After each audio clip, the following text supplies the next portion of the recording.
also be near here because this is something to do with feedback on the field visits. If you could be around here near the moderator to give her support.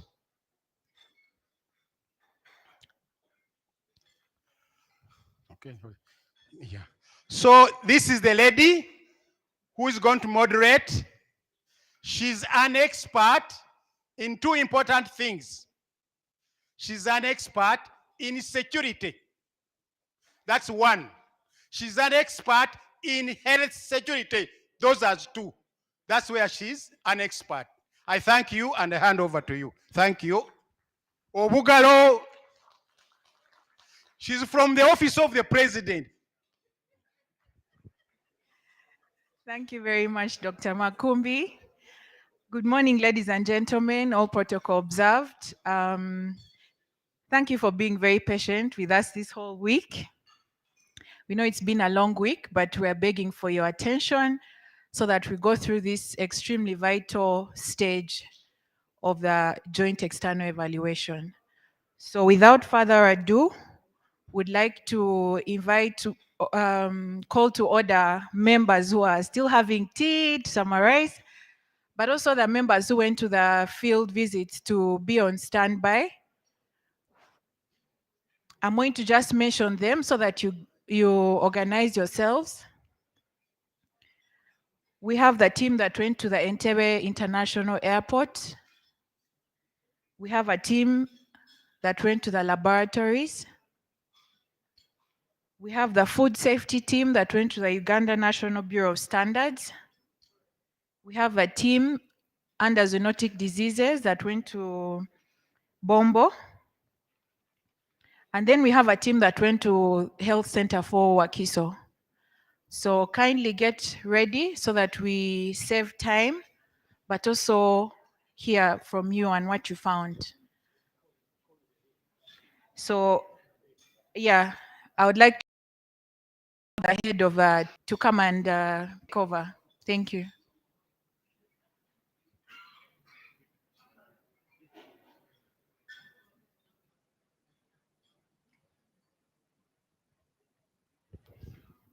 Thank you.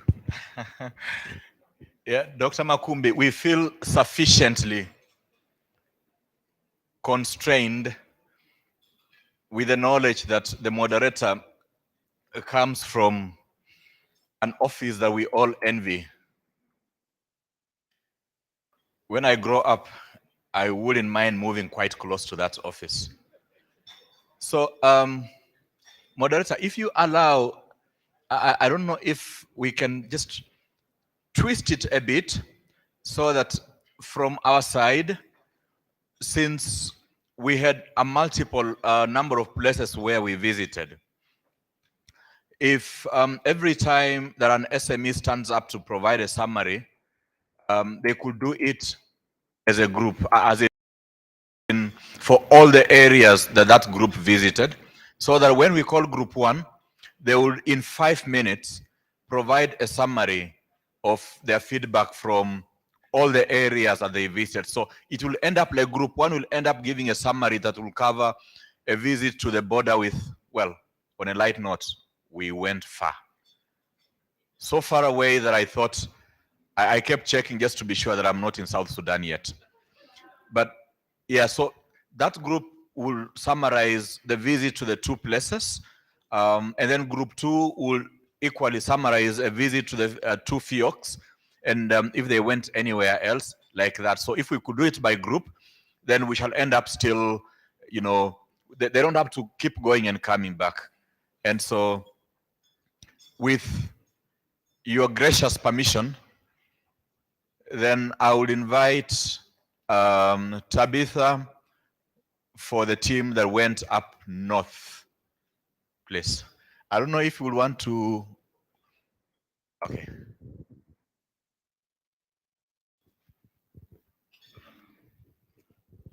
Good morning.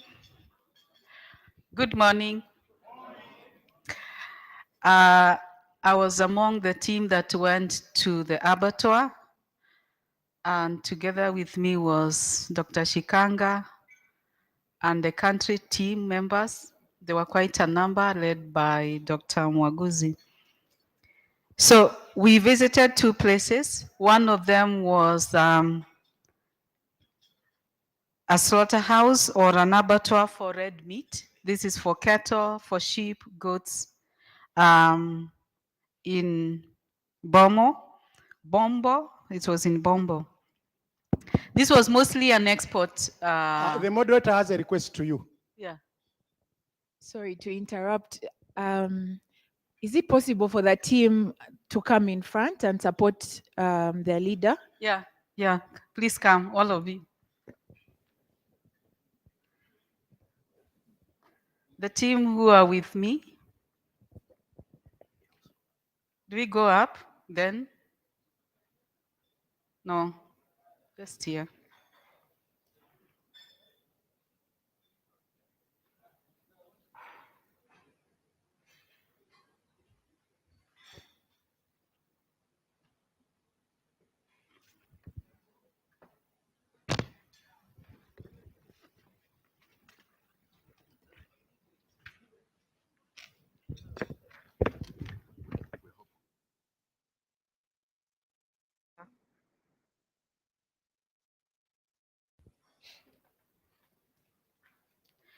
So like I said, we visited 2 places and they were quite far out of town. The first one was a red meat abattoir. This is covering cattle, sheep, and goats. We noticed this is a private sector business and it is mostly export oriented.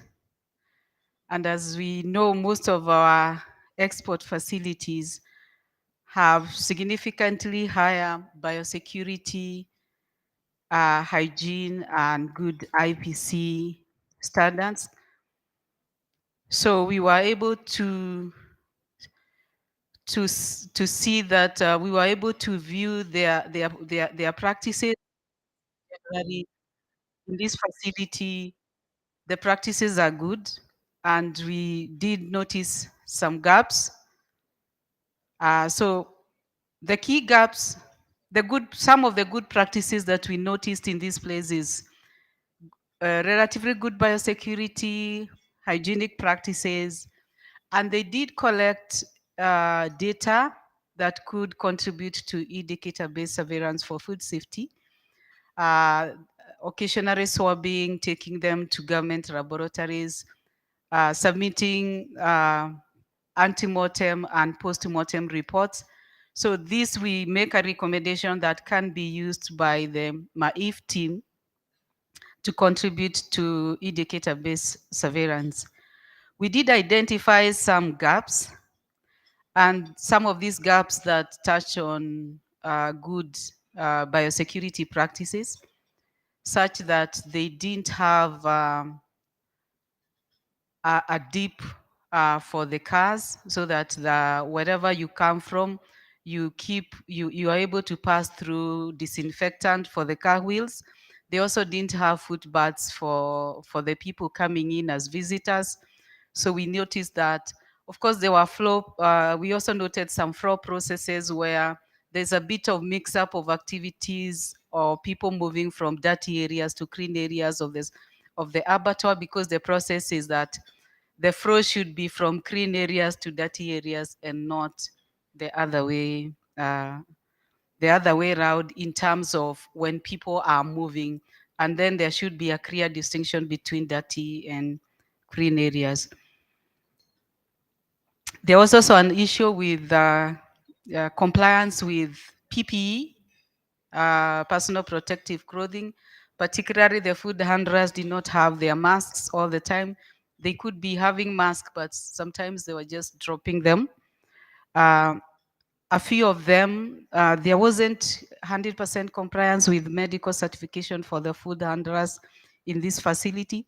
So we made recommendations to this facility on how they can improve. So the second one was a Portly slaughterhouse that was quite, this was the one that was quite far. We also noticed this is a private sector business. It is also almost 100% export oriented, very high in terms of biosecurity and food safety controls. This is because some of the food, the export market they targeted is KFC, chicken and Farmer's Choice in Kenya. So they have kind of integrated their from day-old chicks to production, ensuring that there are food safety controls along, biosecurity controls, disease control, IPC controls along, and until slaughter. So this one, relatively between the two, had very good biosecurity, but also had issues of compliance with PPE, where still you could see people with masks, but they have their masks dropped and they are handling food, which present an opportunity for that pathogens can jump from the people to the food. They also did a lot of sampling, and what we noticed is that they send the samples to the private labs. And so there's an opportunity to collect AMR data here from this facility, and also food safety IBS data from this facility. But we were not sure this is happening, and based that these samples were ending up in private laboratories except for the UBS. So we made recommendations in terms of the personnel adherence. Also, it had a lot of workers who are living outside the facility, coming in every morning. So there was an opportunity to introduce diseases from the communities to some of these food facilities. So we did agree they will explore mechanisms on how to limit transmission from the community to this food facility. So that is our key findings. Our only regret is that these are export abattoirs, so we got to see what is exposed to those people who receive the products from Uganda. We didn't get to see the public facilities where the products are actually ending up in the local market, and therefore what the Ugandan community is exposed to. So we were not able to see that. And I guess this is probably a good recommendation for JEE on, some of these facilities, private sector versus public sector. So I'll ask my colleagues if they have additional points to add, so I will welcome them. Shikanda, do you have something to add? Maybe just an emphasis. I do not know if we can adequately thank the system, the collaboration between the private sector and the government sector in this regard.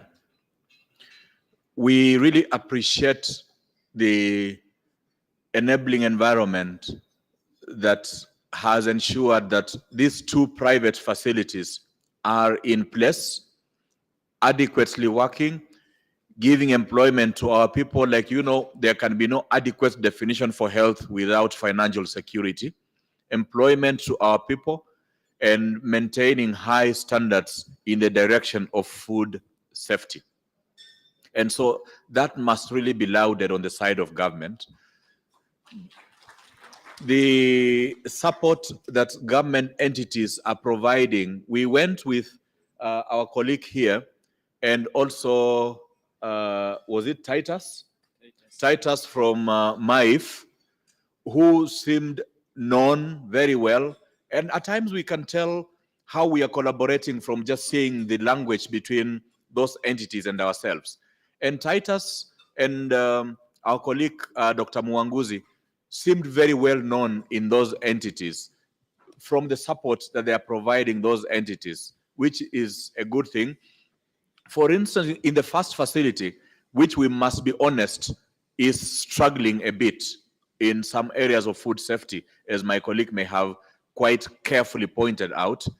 We can see the recommendations that were given by Titus and MIFE and team on some of the areas that they need to to address, so as to advance food safety issues. And so this is a good thing. We have been there, we have made recommendations, even if not all of them have been put in place. And so we need to sustain this work. Our only regret is in this area. We would have loved to visit a facility that if you went into, and I keep mentioning Wandegea because it's one of the few areas that I once knew in Uganda. If you visit an eatery in Wandegea, they are likely to have sourced their food from there. Because then we are visiting a facility that represents the actual true health safety risk that an average Ugandan is likely to face. And so maybe for the future, you may want to have visit of one of those and a visit of one of the areas that portray a true risk picture to an average Ugandan. Thank you.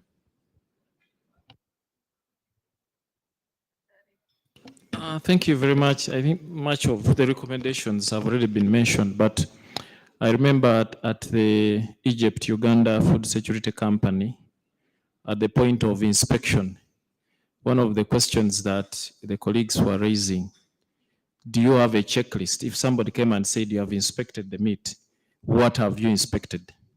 So do we have a checklist that for this carcass we have inspected for bovine TB, this carcass we have inspected for cysts, this? So we made it as a recommendation because usually in actual practice, the vets are using that, what is in their mind, what they have learned at school. But it was advised that we have that checklist that after inspection, you can tick that I've inspected for this and this. Then the other issue was about the SOPs being clearly laid out for employees to be able to read and follow. Just display them wherever they are. You need to do this. When you enter this place, you're not supposed to hold this. When you enter this place, you're supposed to do this. I think those were some of the recommendations that I thought that my IF can actually adopt. Yeah. Otherwise, it was a successful visit.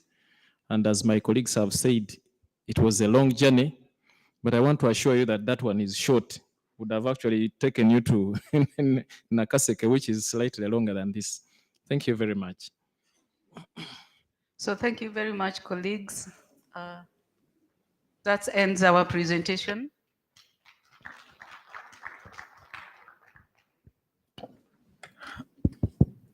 Thank you very much, Group 1. As they get off the podium, could we please have Group 2 come up?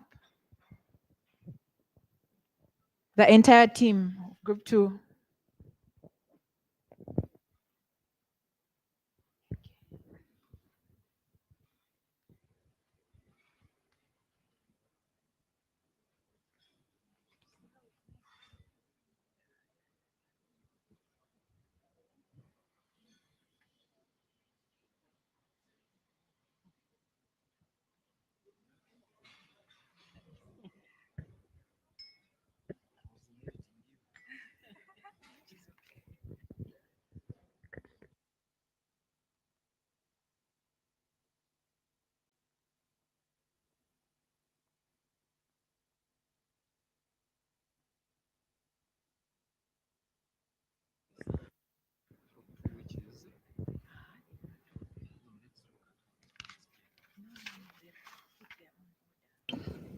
Can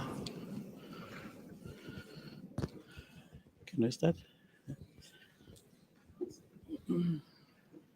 Members who went to Wakiso Health Center 4, kindly join the podium.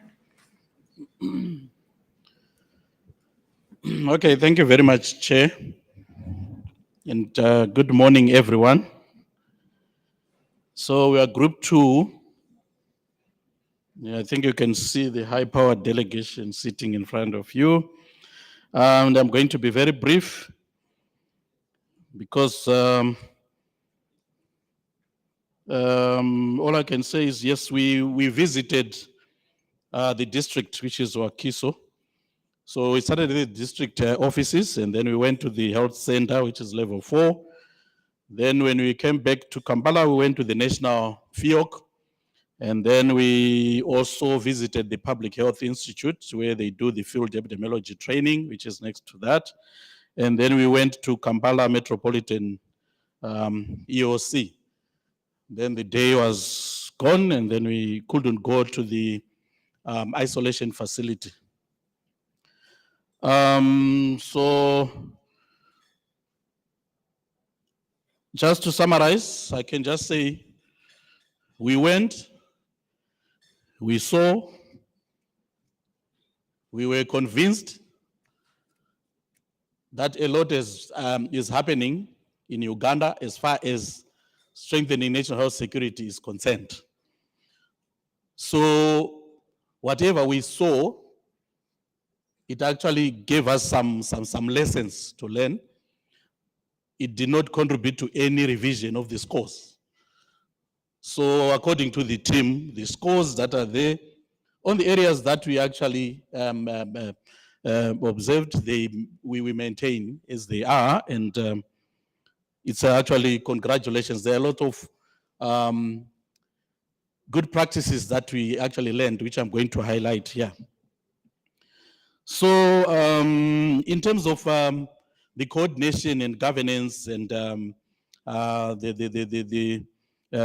response capacities, what we saw is that actually the structures for emergency response, they're actually there at national, at the district, and even they trickle down to the communities. That one was actually we evidenced. We actually observed that, and it's in line with what was also presented in the plenary sessions that we had. So we went to the EOC mainly, where we found that all the requirements for the operationalization of an EOC are actually in place. We found all the guiding documents that are supposed to be there. They're actually in place. And the human resources, though there are some multitasking that is happening there, but it makes the FIOC functional. And then there are a lot of innovation that is happening there. They highlighted the issue of the EIDSR, which is combined with the issue of the alerts, the way they receive them and the way they are triaged, the way they are actually responded to. I was very impressed. And I just want to thank the team that is working at the FIOC for that. And I actually promised that I'll invite some few countries to come and do some benchmarking and learn something from what is happening. It was impressive according to what we observed there. Then we combined it with the Kampala Metropolitan EOC, which we also visited, which is functioning also very well. There, what really impressed us is the emergency medical services. They have a call center where they dispatch ambulances, they respond to calls from the communities. It's very, very impressive. Also, it's manned by qualified personnel who can actually provide assistance to people in response to medical emergencies, which is also something that I saw as a good practice that other people can actually even come here and copy. So that is that one.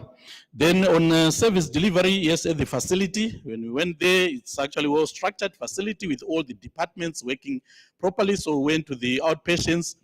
The flow of patients is actually according to what it is. When there's the triage, which is working very well, the hand washing stations at the entrance, and then the patients are actually, there's a desk where they are triaged and then they are directed to the different departments. And then we also visited the laboratory, which is functioning very well. I was also impressed there. I think for those that can recall when I was sitting there, when they were talking about the transport system and I was doubting it, but then when I got to the field, I saw it and it's functional. So my mind is changed now. I support the score that was there. Which is also something that is actually very, very good. The only challenge was with IPC. The IPC is there's still something that needs to be to be done there. Yes, there's something happening, but it's not happening in the correct dosages. Like the trainings, we noted that they are not really trainings that are happening. They are sort of just sensitizations where they do 1 hour sessions and things like that.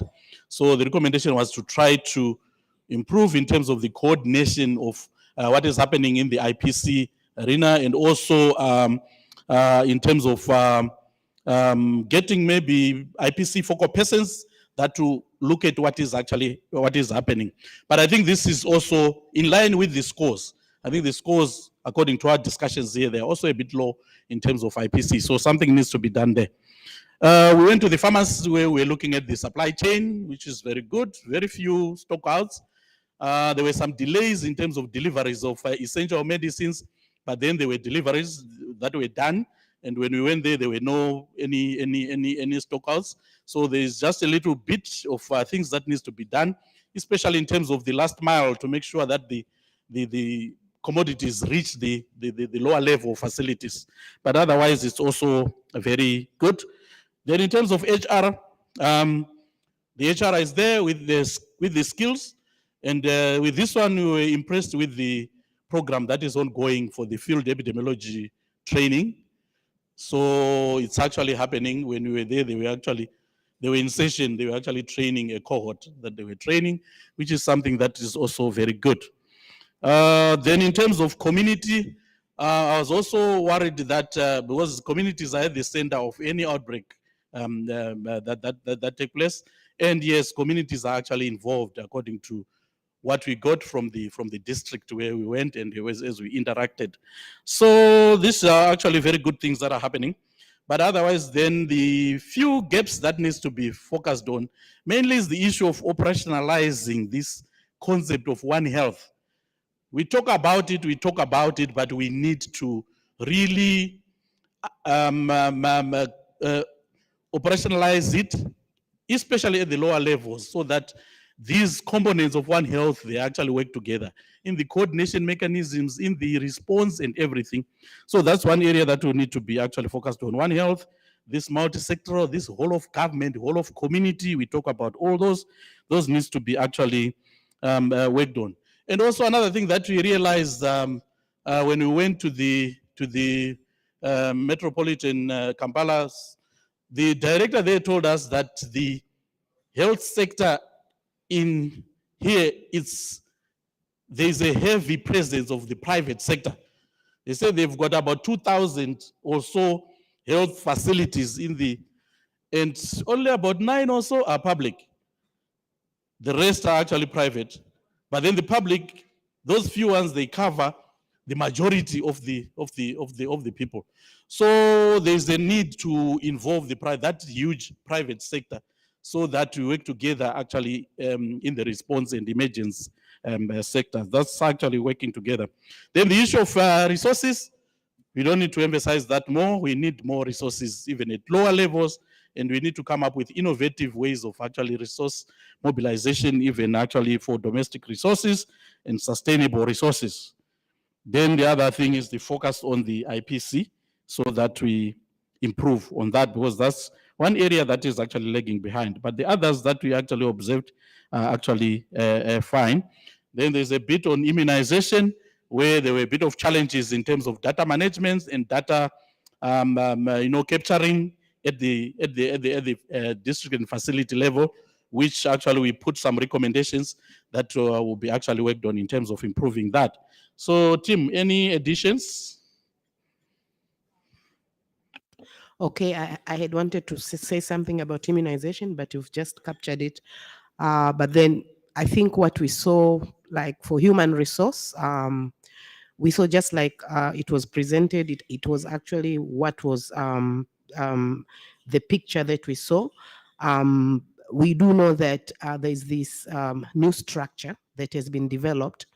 So our recommendation would be to have that new structure start implementation as soon as possible, because I mean, like what he said, yes, you have competent staff, they are doing fine, they are like excellent, but we did find some of the like the district, what do you call her? District the lady who was also acting director, but she was also doing immunization. So I think that's too much for one person. So if those new structures can be in place, the recruitment can be done so that at least things can work better than what is happening at the moment.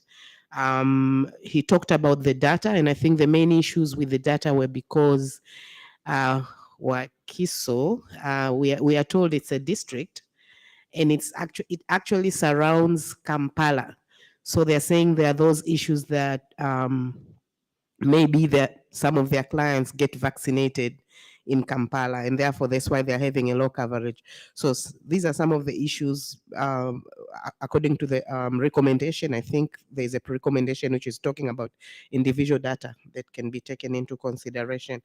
But otherwise, I think I agree with whatever that he said. Thank you.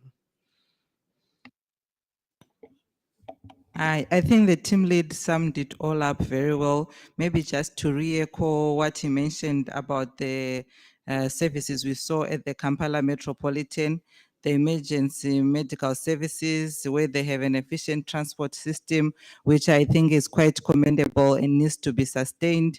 And also it was quite impressive that at that intermediate level, they've conducted their risk mapping and identified their hazards, and also developed a system that can help them to develop plans to address if any of those hazards happen, including the transportation system, which I also found very holistic and good.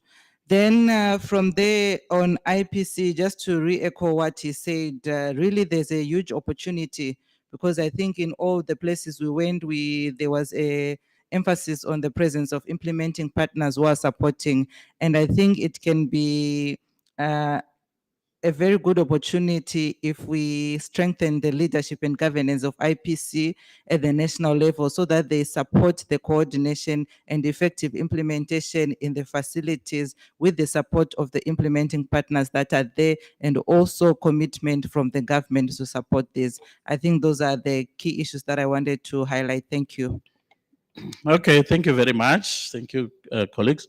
So now to the country team, if you have any comments before we hand back the time to the program director.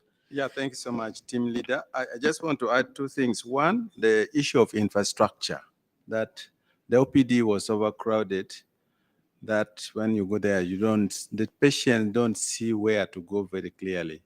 So that's another area which we saw, but there is hope that they are going to put in new structures. The second one, I want to re-echo the issue of the approved new structure, which is still lying and it is not being implemented. So if they can recruit the human resources according to the new structure, I think it will improve on the service delivery. Thank you, and over to you. Thank you so much, our team leader. We appreciate the comments. We shall work on the gaps, because in regards to IPC, yes, we are orienting, we are not training for now, but we are working on that gap. There are some colleagues who are now undergoing the training. By 5 years, I know we'll have had a number of IPC personnel who are trained. Thank you. Thank you very much. Not to repeat what has been mentioned, appreciating the recommendations for IPC, and as one of our key priority actions to improve coordination of IPC at the national level, we've had our national IPC strategy being developed that is advocating for the structures that will help to deal with some of the key gaps that were identified here. Thank you. Okay, so thank you very much, Program Director. We submit our report, so we are ready if there are any comments from the floor or any questions.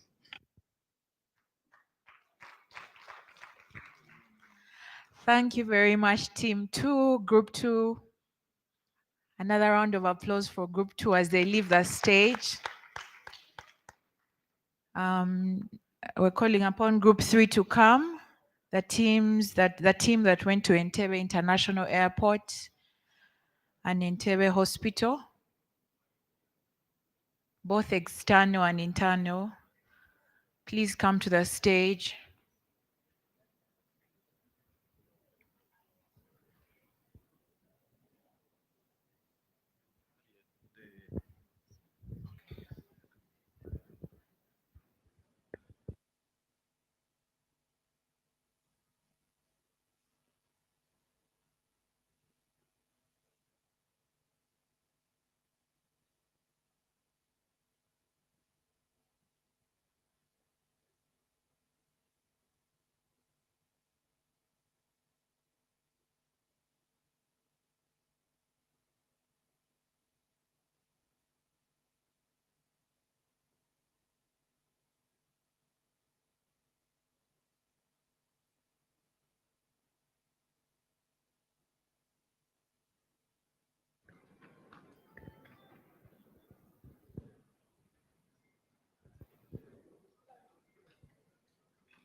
So the team leader can present and then the members can feel free to add on and support him accordingly. Thank you. Okay, good morning. We are also honored to present to you, and I will present on behalf of Group 3 members. And Group 3 members, we went to 3 main areas. We went to the National Medical Store. We went to Entebbe Hospital, which Entebbe Referral Hospital, Regional Referral Hospital, which also includes a national designated isolation facility. We also went to Entebbe International Airport. The team was composed of 8 country team experts led by Madam Harriet Muyinja and the high-ranked defense focal person, which actually helped us to move around. So we were not having issues which were reported in the other group because we were cleared in the road. Wherever we pass, we just move. So that was a very easy way of to access our 3 areas without any difficulties. And the external team was composed of me and my colleague, Dr. Matthew. And we also appreciate the site team, which we met at the National Medical Store, but also the hospital management team, as well as the airport team. So to start with the National Medical Store, we want to appreciate and congratulate the Republic of Uganda for coming up with such a huge investment. Actually, the team was impressed with the investment which has been put. And we were also welcomed by I think it was Mr. Paul, who was well knowledgeable about what is happening in that center. I think he deserves a clap as well. So he took us around, he explained, he had also a presentation to explain almost many functional areas with regard to the center. But he also mentioned that the vision of the country is to see that the center is able to serve the Ugandan, but also to serve also as a regional hub. So that was a very good vision for the country, but also the spirit of serving other countries as well. We appreciated that that facility is able to provide, to handle both routine and emergency requirements. It has a freight of around 8 vehicles, and it have delivery lead time to the district level of 12 hours. But also they have a designated surge section with 20 staff, which operates around 24 hours to make sure that they serve at all time. They also have a call center, which help to collect information from those facilities which they serve, if they have complaint, if they have issues with regard to the supply which they have sent to them. And they have stockpiled emergency related supplies and which actually can help at any time T when the country has encountered an emergency. We had not having much in terms of what to improve, but we thought that probably the good things which are happening at that center need to be widely shared to other stakeholders for them to appreciate. So that is what we actually observed, including even our public health emergency operations center, to make sure that they have those information on what is happening at that center. After that, we went to Entebbe Hospital and the isolation, and that regional referral hospital serves 6 districts, but also it serves as a research collaborative center, and also it serves as a training center. It has a well-established IPC structures, which also include the quality improvement teams with regular training conducted. And they have a reliable water supply, and we were impressed with the environment, which were found to be clean. So they deserve a clap as well.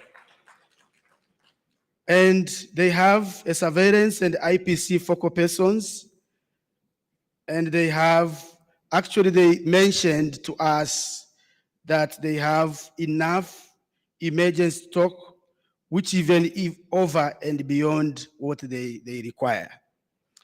And they have skills, actually they have skills of handling past emergencies, which include Ebola viral disease outbreaks, but also COVID-19. So they have past experience with regard to handling emergencies. And there is a presence of, so when we went to the National Designated Isolation Facility, we also were impressed with that facility, and the facility is able to serve around 60 patients. And it has been used, and we met with staff who have also experience on handling people infected with infectious disease. In terms of areas which we found maybe can be looked at and be improved, is the hospital especially, we found some kind of open burning of wastes, which actually, when you look at the status of the hospital and the kind of activity which are being implemented, I think the government can relook and think of improving the incineration capacity to make sure that the issues of open burning is not happening. And we also have a feeling that maybe the isolation center, when during normal situation when there is no emergency, the center can also be used for people also to learn, go and visit and also get some experience on what is going on. Instead of maybe if the emergency stop, then we just keep the center quiet. In terms of Entebbe International Airport, if you remember, for the airport, actually they were struggling to maintain their level 3, where we discussed a lot on whether the points of entry, they have some points of entry which are capable of implementing all the routine capacities. So we managed also to visit that airport, where we appreciated and visited the medical facility. Actually, the airport has got medical facility. We also visited the screening area. We visited the cargo area, where most of the inspections of goods and animals and the products are taking place. We also had time to look at the animal holding facility, and we also visited the departure and the arrival terminals.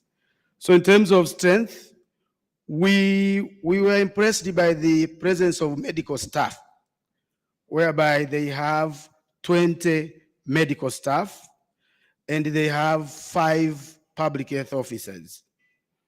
And also the airport has access to ambulance services, where they mentioned about presence of 3 ambulances, but they're also linked with the other facilities in the case of surge capacity. There is walk-through thermal scanners, and there is availability of inspectors for animals, plants, and dairy products. But also we found that they have at least personal protective equipment for initial response. And there is an animal holding facility. So in terms of areas which we found that can be looked at and improved, is making sure that the issues of job aids, the SOPs, guidelines, and legal instruments which are there need to be printed and availed to that airport. Because now you can see that we are running to international standards and the airport is doing fine. So we need to make sure that whatever they are doing, the SOPs, guidelines, some of the SOP they have, but they are in soft copy in their phones. So it might affect the quick accessibility to those important materials. And we found also at the Entebbe International Airport that you have some in-house issues which made some of the staff which were there supporting the routine capacities, especially public health related activities, being not at the airport. So we propose that you quickly resolve those issues, and then we want to make sure that at least the adequate staff which were there, and actually which made you to score 96, they are currently not there. So it impacts your capacity in implementing the routine capacities required under international health regulation. In some sectors, like we found, think of the diary inspectors, they have only 1 person.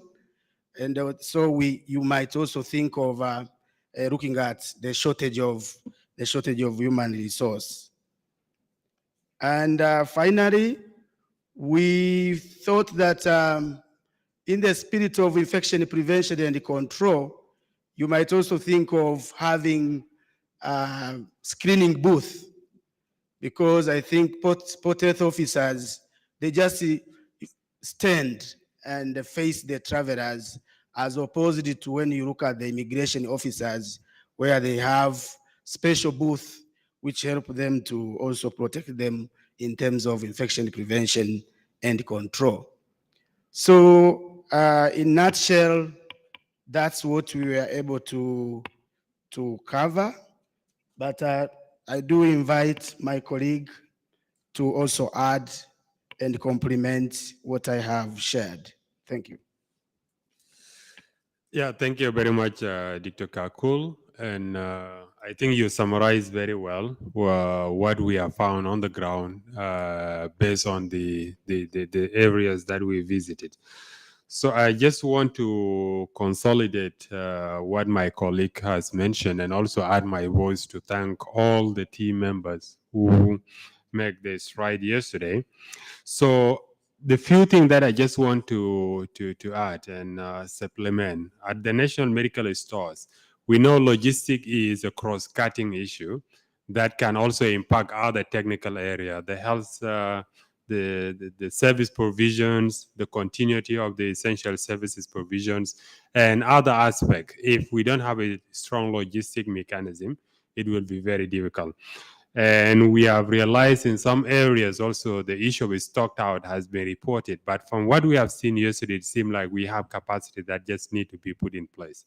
So the NMS might consider having, for example, a focal point. If we cannot maintain hubs at the subnational level, at the regions, we can have a focal points at the national medical store. So when we have issues in the region, then the focal person should liaise and make sure that the supplies are supplemented in those regions.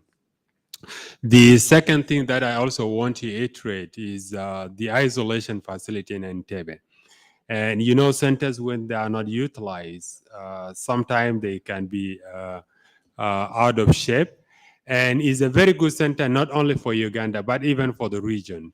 And I'm adding my voice also, not only for the government, but even for the other stakeholders to make use of the isolation facility for the training, for the capacity building, for simulation exercises. We can bring people from the region, let them learn from the capacity that we have in Uganda and make use of that centers. The third component is especially at the airport, and as my colleague also mentioned, sometimes we get fatigue. Yes, we all come from COVID-19 and there's a lot of fatigue. And the enemy come in when you just lower your guards. There is some requirement, especially for the screening, the international vaccination certificate, that we need to cross-check. And there is high risk area that people are coming into Uganda and so on and so forth. So let's try to make sure that we reactivate cross-checking those international vaccinations, so that we also looked at other potential things that may be coming through that gate to Uganda. The second loss is the issue of information sharing. A lot is happening across the MDAs, but it seems like we don't have visibility. What the MAIV is doing, what the animal sector is doing, what the Minister of Health is doing, and so on and so forth. So we need to come together and try to share information and have visibility of what is being done and how can we consolidate and making sure that we have a shared defense mechanism. Last but not the least, we all know that the Abuja Declaration is advocating for 15% of the national budget to be allocated for health. Uganda is almost halfway, but for us to ensure that our health security is intact and the health of our population is safeguarded, we really need to make a high-level advocacy to make sure that more resources are added to health and we reach the Abuja Declaration so that the health system of Uganda can be a model for the region. Thank you. Okay, country team, any comments? Thank you so much. Thank you so much, Dr. Kakuru and Matthew. What I would want to just highlight is that in-house situation. You notice the yellow fever vaccination not taking place, yellow fever screening not taking place at the points of entry, especially in Entebbe. We realize that is one of the things that we are going to, from your recommendations, we are going to work on it. And also the issue of the screening booth. I think even our implementing partners have heard, and the development partners, we really will see that the screening booths are going to be put in place. And the issue of our workforce, we realize that in case of an outbreak, every pillar is responsible for its surging. So it is now a matter of us in the One Health teams to see that the records are all such staff and their records are well stipulated in our database, especially in the EOC, so that we can use it, so that we can be able to look at the stuff that is required and work with the staff in case of an outbreak. The other issue of information sharing, we took note from NMS. There are some things that are in NMS that we are not aware of, and that would want, we'll see that information sharing is really key, and that is one of the things we are going to work on. Thank you. Okay, thank you, Tim. Mine is about, again, related to information sharing, but this probably touches on specifically tools, evaluation tools, that indeed that 96% score was heavily reliant on, for instance, biological screening vis-a-vis chemical.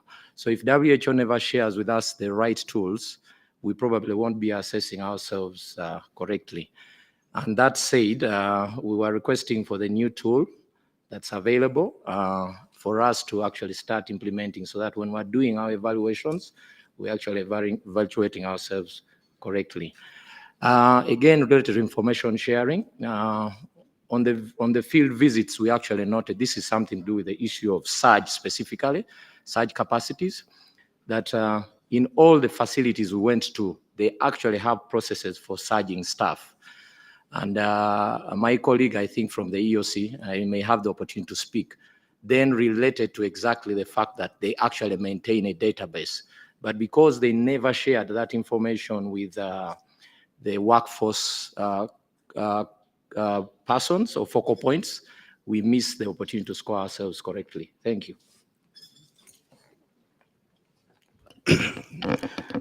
Thank you, Dr. Kakuru, for the brief. Mine is also short, because when you speak too much, then again you spoil the recipe. However, I want to appreciate your comments on the conducive environment we worked in, and especially so on the initial security clearance that you walked through every place without anybody pointing a finger at you. Thank you. There is one thing that I will not forget to mention, even after we have closed this conference, the commendable remarks from you that with the IPC side, we were as neat as a hotel. So the IPC specialists in our referral hospital, that was a very good commendable remark. Then on the biohazard waste management, it's good that they have plans to improve on the open burning, and the beauty of it is that they gave us reasons why sometimes it is done like so, but it's still to go to a place where they are handling biohazard waste issues, and you don't see any fly, and you don't smell any bad odor. It's also a good thing in terms of waste management. We observed that there is a lot that is being done across sectors, as Dr. Matthew has already alluded to, in different cells. We commend the inspection cells from MAIF. The beauty of it is that we have the head around, the director. They do a lot in phytosanitary, a lot into food inspection of materials that are imported, including live animals. But we need to strengthen what they are doing in terms of linkage and coordination with the other MDAs, especially security, because the tools that they use are very good, and probably if we improve on the interoperability of the tools, there is a little more that we could do better. So with those few remarks, I thank you. Thank you very much. So to wind up, mine was like for the POE, where they wanted to either to maintain a 3 or a 2, despite those some in-house issues, but the country still maintain a 3. So thank you very much. So that's the end of our presentation. Thank you.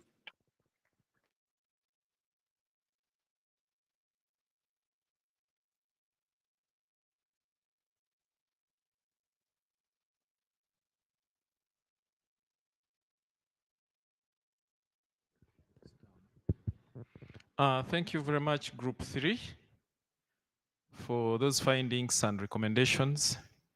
Would now like to invite Group 4, and that is the group that visited the National Water Laboratories in Entebbe. The same group also visited the Uganda Virus Research Institute and the National Animal Diseases Diagnostics and Epidemiology Center. The Uganda team was led by Dr. Herbert Bachika.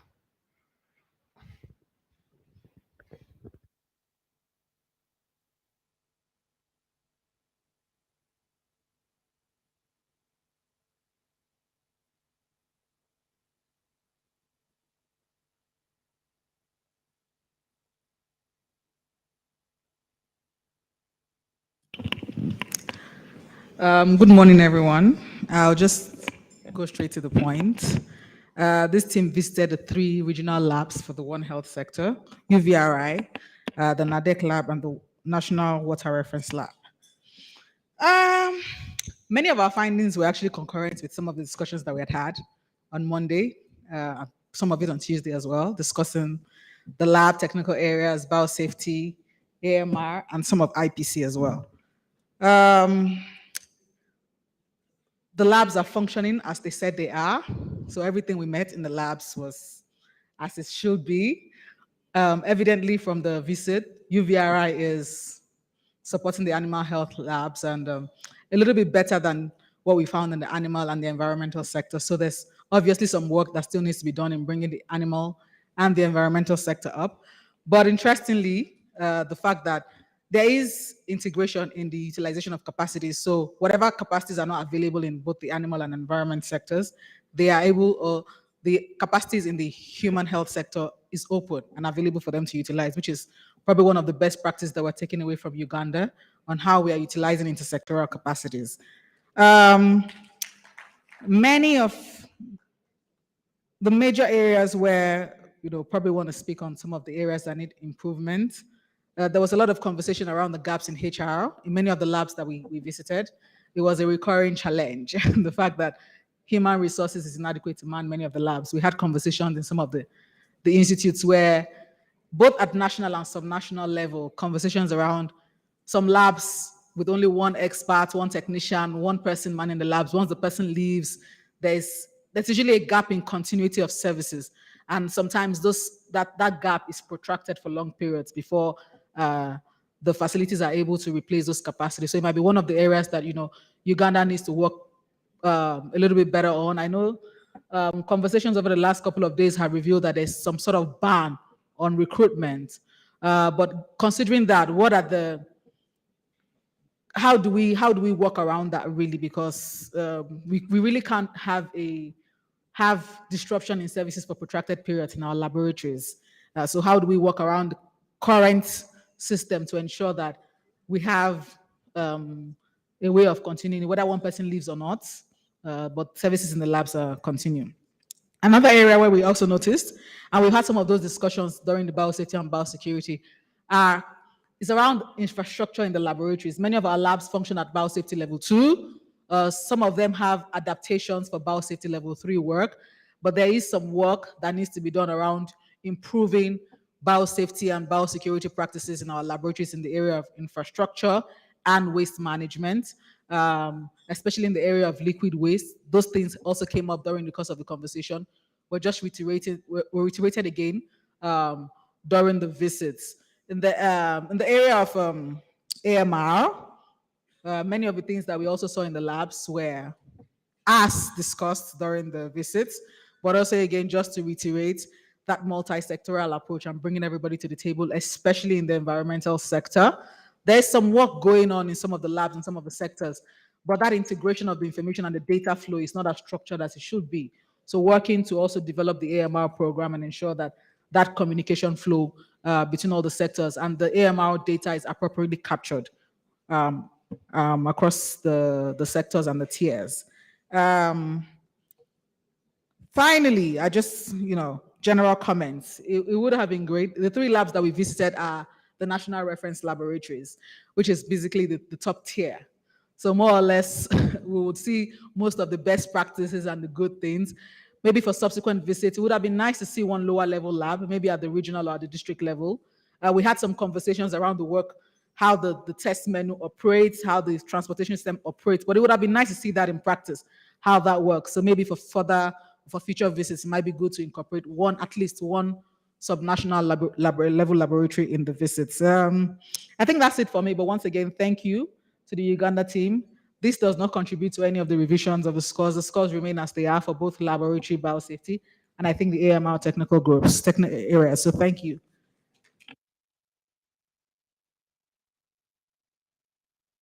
Do you want to add anything? Okay. Country team.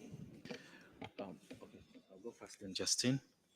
Good morning, ladies and gentlemen. Just to supplement on the findings by the team, the external team, key to note, when you look at NADEC, where we went, we realized actually they have progressed. And as we speak, at least all the guidelines regarding transportation of samples have been approved. And we realize also, at least we have also increased on the human resource capacity in NADEC. I think that was a key finding, as well as different partners that are supporting the sector, like Fleming Fund, although there are still gaps regarding reagent supplies. There's some gaps that were highlighted, but at least now there's some capacity regarding transportation of samples and running the different tests, diagnostics tests. When you move to the Ministry of Water and Environment National Reference Laboratory, one of the key success stories in there is that at least as we speak regarding AMR surveillance in the water sector, it has taken off. We have really progressed, and at least data is able to be collected and incorporated into the water information systems. And of course, one of the key challenges in there is that I think they lack space. I think that was a key challenge that they highlighted. And also regarding information being sent and shared, like Celestina highlighted, we have a national coordinating center in the Ministry of Water and Environment, but realize that I still in passive kind of status in terms of reporting. We haven't yet got data being aggregated to the diocese, because our anticipation was that along the way, we shall graduate from having a passive mechanism of reporting from the different entities across the sectors, and we have this data being aggregated on the diocese at national level. This is something that we really need to put our energies to and see that at least this data can actually become active data collection in the different sectors, coming through the National Coordinating Center and being aggregated at the diocese. Yeah, thank you.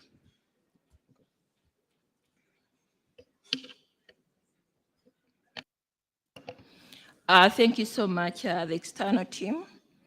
So when we went to the different labs, ours was to actually confirm to the external team that Uganda has capacity for labs and then overall the national lab systems. And I think they found out that, for example, UVRI is a powerhouse. For example, in our conversations that we had with UVRI, one of the things that came up was that as a sector for the lab, we work as a One Health component, simply because, for example, UVRI is able to support all the other sectors. That is the UWA, MAIF, and Ministry of Water and Environment. Because, for example, they have a department for One Health, where all samples from the different sectors are actually analyzed, and they have like 3 projects running to support the same.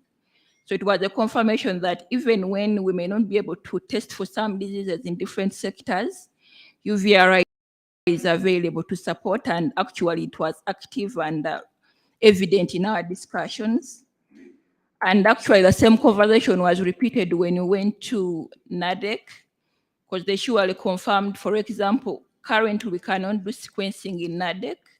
However, they are able to ship their samples to international labs, and they are also open to the availability of the same capacity within UVRI. So it goes to confirm that the country has capacity to diagnose all the priority zoonotic diseases and the other notifiable diseases. And maybe key to notice that UVRI, for example, while it's a national reference lab, It's actually a regional center of excellence that goes on to support over 8 countries within the region. So yes, we still say we are a powerhouse overall.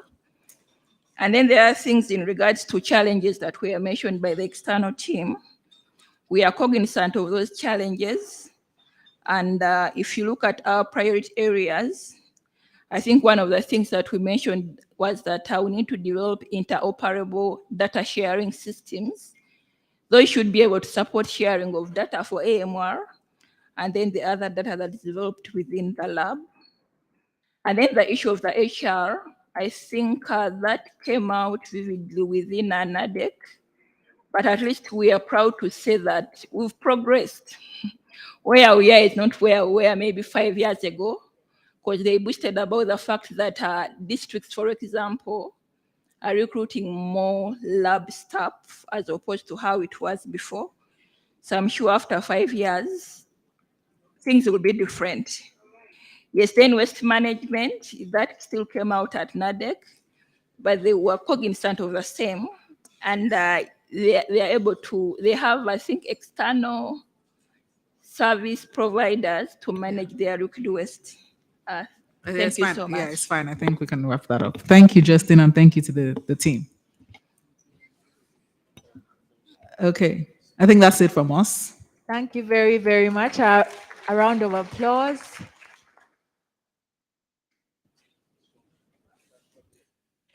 Feel free to vacate. You seem quite comfortable up there. Group five, our final group, if I'm not mistaken.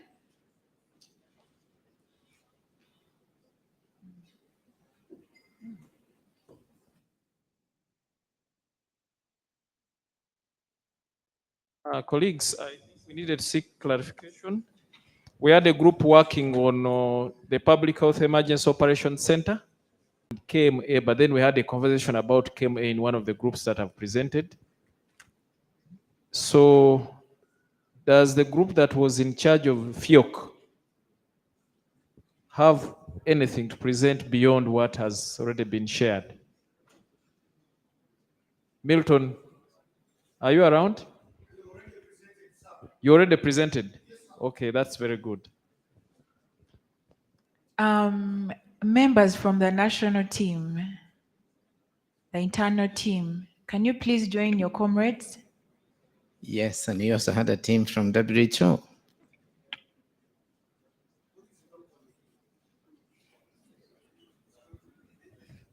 There are also members from WHO Uganda. Can you please join the team as well?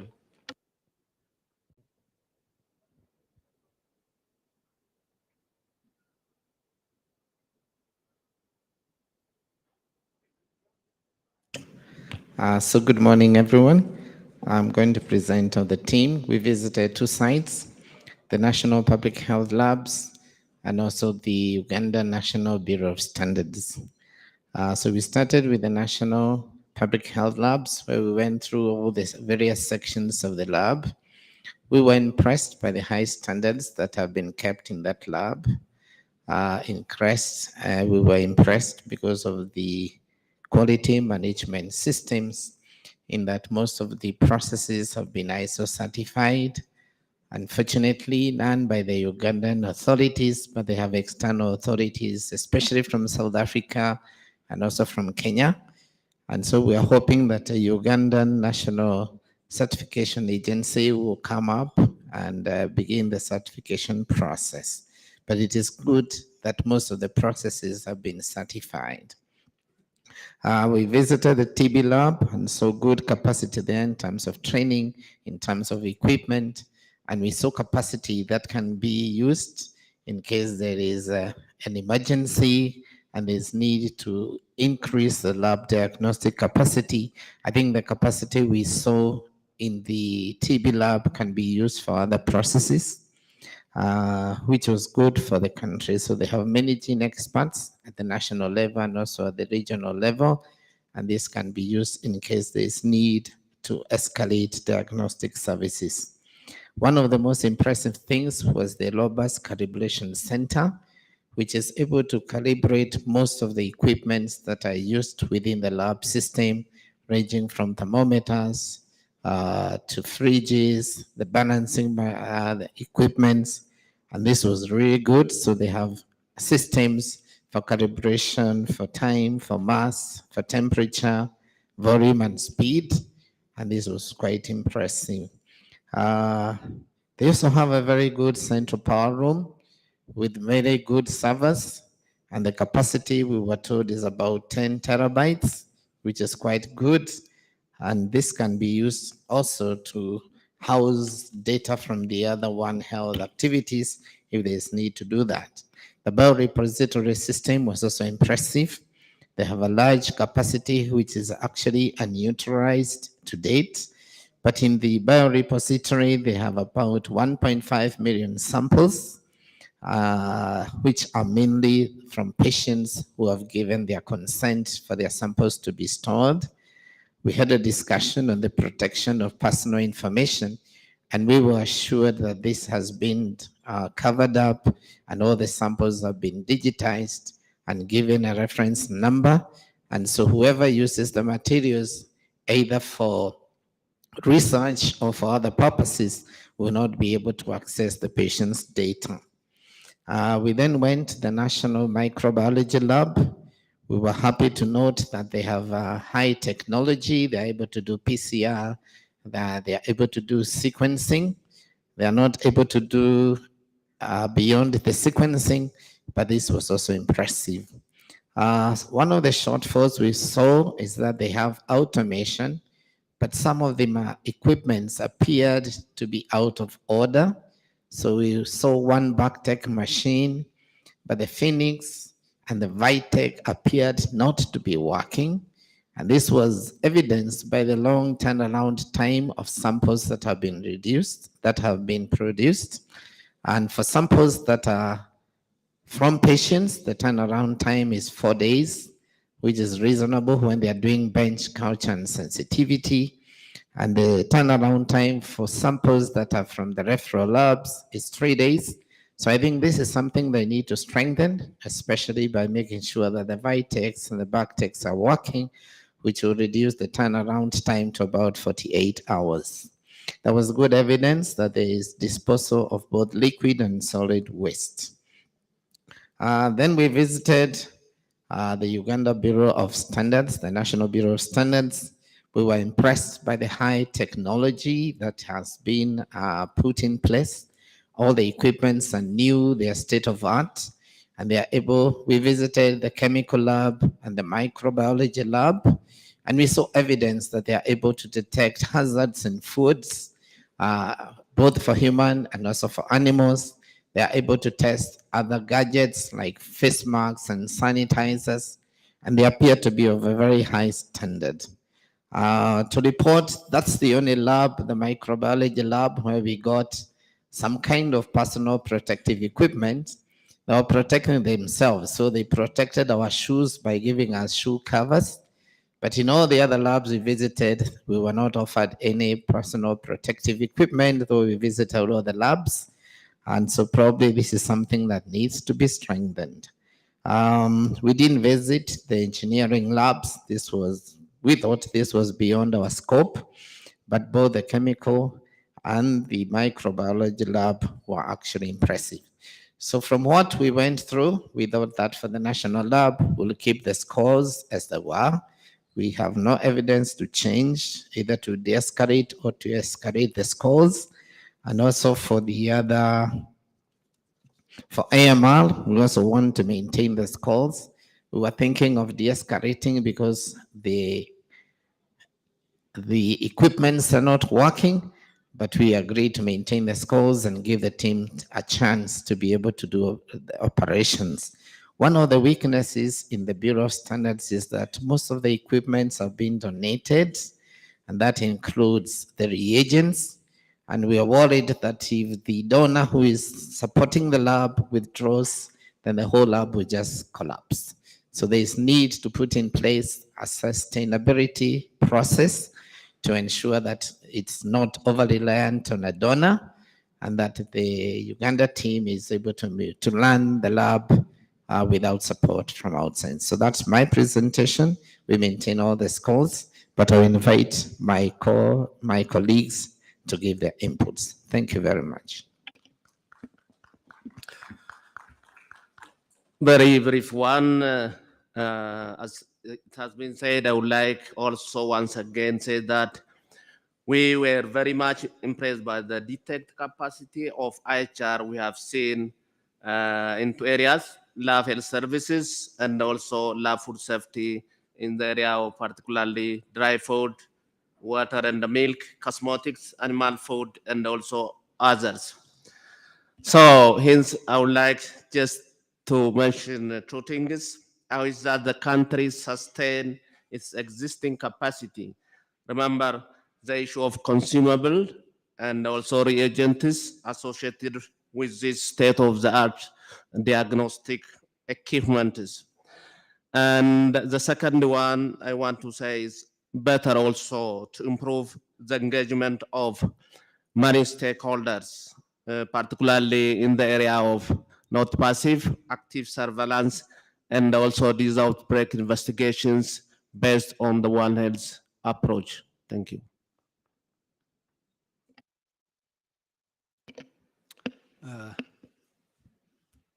Thank you. I will start from the national laboratory that we have a number of things that we have seen, which are a good example even for other member states. My colleague has mentioned the TB reference laboratory, which is also supporting a network of regional laboratories across the member states, which is a good thing. And also they are hosting a number of experts from different member states to give them that capacity and also to collaborate and experience share. The one thing that we also mentioned and have seen and tested in terms of laboratories creating a mobile and deployable labs in terms of outbreak, be it national level or public health emergency of international concern. So that's a good thing. And when we see the Bureau of Standards, we have seen a number of capabilities in terms of testing and identifying chemical agents, but we still they have a number of equipments in terms of identifying chemicals, spectroscopy machines, chromatography machines, which you don't see nowadays. And these state-of-the-art laboratories need to be maintained. I want to emphasize on this because they are mainly dependent on partners funding. We may need to strengthen that because one area that we would like to strengthen is chemical and radiation detection and also surveillance. So moving from ad hoc event identification and verification, we need to move to a systematic surveillance, especially in chemical and radiation events. So those are some of the inputs. Thank you.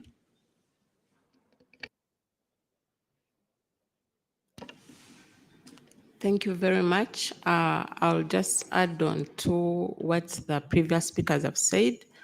It was evident during the field visits that there is a strong linkage between surveillance and lab services, and that was evidenced by the fact that health facilities are able to transport samples up to the reference lab, and the reference labs have the ability to carry out tests for the country's priority diseases. Thank you very much. Yes. Thank you, external team, and thank you, colleague. Yes, just a few additions. Yeah, we were able to find out on more capacities like the accrediting of the laboratories. This is a regular thing, and this one ensures the quality control of our labs. Then also presence of partners that are supporting the trainings like genomic surveillance and molecular work. This is also a good practice that we discovered. Then a good sample repository for those who are doing research. This is also is available, which is a good practice. And also the mobile lab facility that is utilized during emergencies. And this actually did very good work during our recent outbreak of Ebola in terms of reducing turnaround time. Otherwise, yeah, all went on well, and the capacities are there. And thank you for maintaining those good scores for us. Thank you.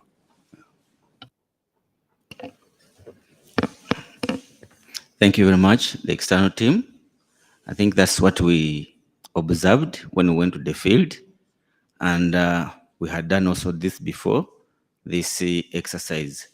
Maybe on addition, there was that strong linkage between the labs, especially the UNBS lab, with the Department of Surveillance and in the area of food safety.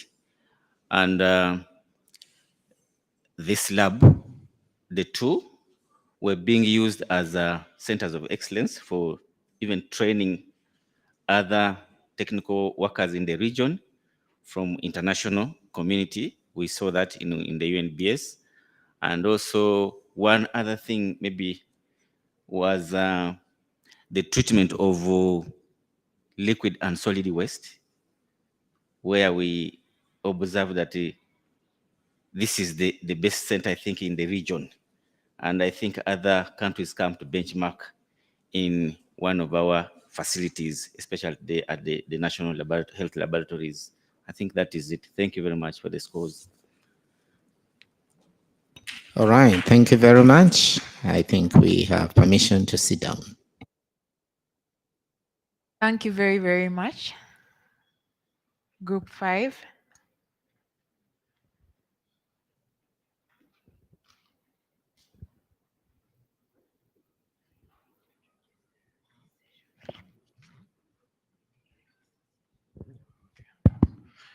Thank you very much, all the groups, for those presentations.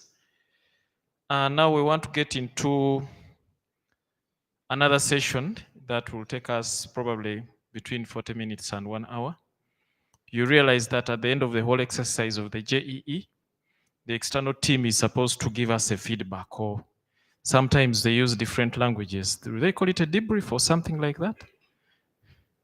So without wasting a lot of time, I'd like to take this opportunity to welcome the team lead for the external evaluation team, Dr. Shikanga.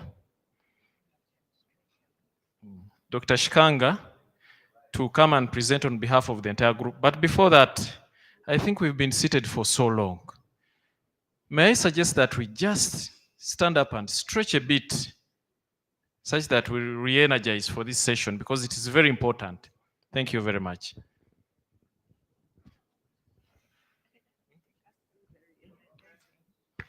Just get yourself some space, enough space. I don't want you to hit your neighbor. Eh?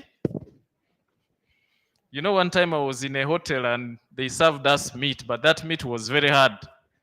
So as I was trying to pull the piece of meat, I ended up knocking my neighbor in the chest. Eh? And it was a catastrophe because they ended up falling the other side. So, Dr. Bagash, I'm told you are in the best interest to give us a what? An exercise to stretch.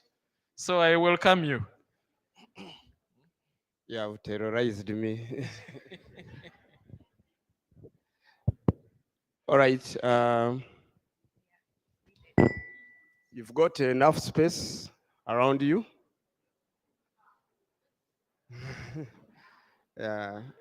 We won't swing for now. Okay.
Now we are going to go to our breath and erase. Erase and hold your breath. Release.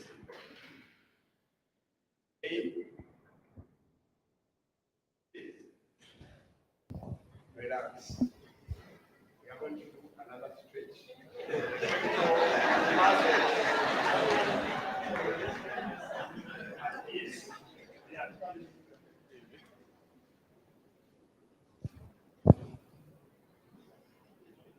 Maybe I face this side because you do it different.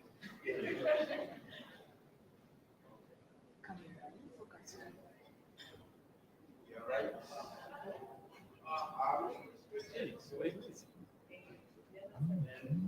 All the way home. Then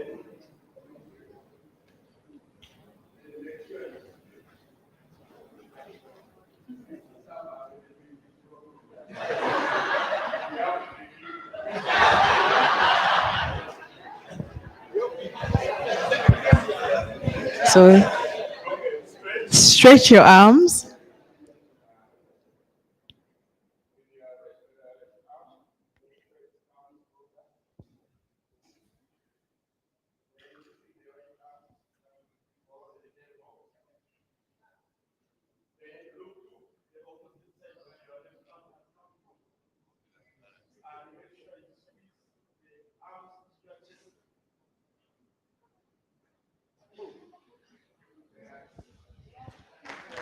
Thank you very, very much, Bagash. Those who fail to do these stretches, I think you might need to visit a medical facility after.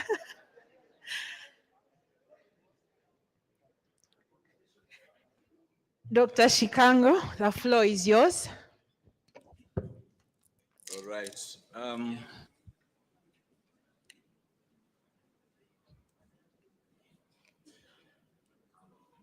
So I'll just say a few things as I wait for the team that's beaming to have the scorecard in front of us. That might take about a few seconds. But just to explain what it is that we are going to do now, and also for the session that comes after lunch in the afternoon. So since Monday, we have been engaging to peer review the internal assessment that you had conducted. And I must say, we are pleased with the findings this far.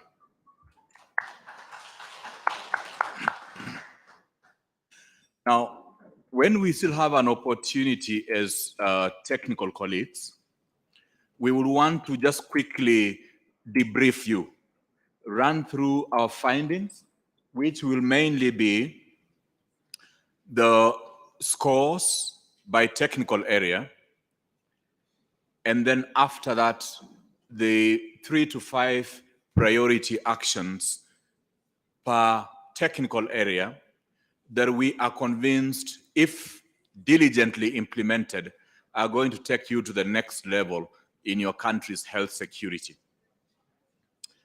We do not expect any contention at this point in time, since everything that we are going to beam, except if there be an error, and we are human, we do not expect any contention, since this is work of consensus. It's a product of consensus in our engagement since Monday. We took quite a bit of time on Wednesday, a bit of yesterday and today morning to thrash out any remaining areas, just to ensure that what we have, we are convinced, reflects our objective evaluation and consensus from your end. And therefore, again, just to caution us not to compare 2023 with 2017, because we are not comparing for about 3 reasons. we are not going to compare our JEE findings of 2017, the first JEE for Uganda, and the current JEE findings. So let us avoid the comparison. And then secondly, like I have indicated through and through, it is not about the scores.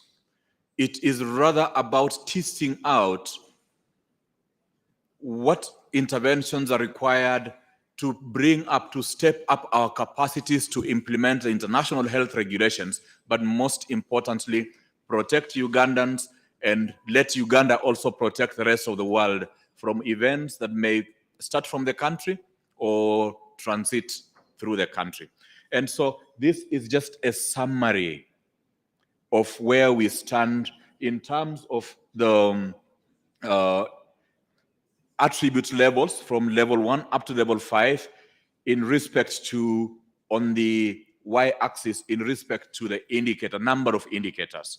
And you will see quite pleasantly, we have a level 5, even if it be only 1. This is an achievement for the country.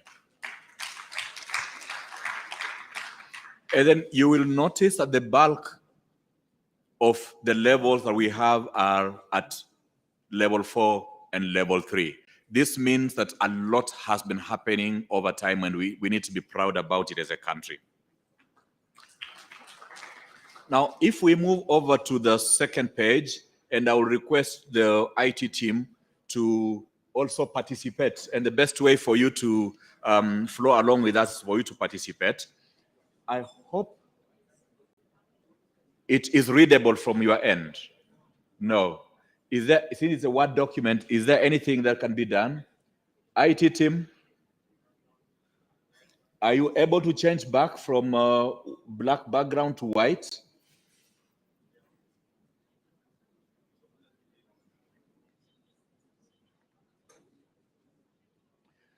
All right, as they're doing, since we have limited time, we are going to have a high-level session in the afternoon. We wouldn't want to stretch into that time. And so for the first technical area, which is legal instruments, it had 2 indicators. Both indicators were scored at attribute level 3. The priority actions, and we have a request from the government side that we go through the priority actions word by word. The priority actions for legal instruments, we have 5 priority actions. The first is to develop and implement a roadmap or action plan for the finalization of Animal Diseases Amendment Bill and Food Safety Bill, to expand the legal analysis to address the other IHR-related technical areas which were not covered in the initial legal analysis conducted in 2017, to develop a strategy and mobilize resources to address legal aspects in public health preparedness, prevention, detection, and response to public health emergencies at all levels, to develop relevant regulations and bylaws to support the revised or developed legal infrastructure for the smooth implementation at intermediate levels, and to review, update, and implement gender-related action plans to ensure mainstreaming of gender issues in the international health regulations core capacities. Are we able to visualize better? All right, thank you so much. The second technical area is that of financing. It has 2 indicators. Indicator 1 was scored at 3. Indicator 2, which is financing for public health emergency response, is scored at level 2. The priority actions thereof are 4, include develop an advocacy strategy for the international health regulations implementation, train IHR focal points on advocacy, communication, and resource mobilization. Ministries, departments, and agencies of the government of Uganda to establish a mechanism to rapidly access resources to respond to public health emergencies at all levels. and for the MOH leadership and governance directorate needing to review and expand the scope of the national public health that's national PPP for health towards financing and public health emergencies. All right. Priority area number 3 is IHR coordination, national IHR focal point functions, and advocacy. It has 3 indicators. All right. It has 3 indicators. The first indicator was scored at 2, the second indicator was scored at 4, and the last indicator was scored at 3. Now, what we desire is to see indicators moving in tandem, moving, almost at the same level. The priority actions are 5, and they are as follows: to create a clear legal mandate for IHR implementation in the Public Health Act, to conduct needs-based training for IHR focal persons, to undertake strategic resource mapping and mobilization for IHR implementation, to create mechanisms for regular sharing of relevant data and information across sectors implementing the international health regulations, and to establish an interministerial committee for the implementation of the international health regulations. The 5th technical area is antimicrobial resistance, AMR. It has 5 indicators. Indicator 1 was scored at level 2, indicator 2 at level 3, indicator 3 at level 1, indicator 4 at level 2, and the last indicator 5 at level 3. There are 5 priority actions that include to develop clear terms of reference, to operationalize multi-sectoral mechanisms, to revise a National Action Plan 1.0 and implement the same plan that will be costed with an integrated and standardized One Health-oriented AMR surveillance system with priority pathogens, to develop a standardized case definition of MDROs for Uganda. I believe these multi-drug resistant organisms, all right, for Uganda, and to implement the draft stewardship and advocacy plan for a dedicated domestic budget, and finally, to strengthen the network of existing AMR structures, that is sentinel sites and laboratories. The next technical area is on zoonotic diseases. It has 3 indicators. The first indicator is at attribute level 2, and the last 2 indicators were scored at attribute level 3, both of them. There are only 4 priority actions in this area. They include putting in place a new legal framework, as the current legal frameworks are outdated, legal framework for zoonotic diseases, to develop a plan to fast-track livestock identification and traceability system, to hire sufficient numbers of required technical staff based on the needs assessment at all contact points, and to integrate disease surveillance into the animal and animal product inspection. The next technical area is that of food safety. And the food safety area has 2 indicators. The first indicator, both indicators were scored at attribute level 2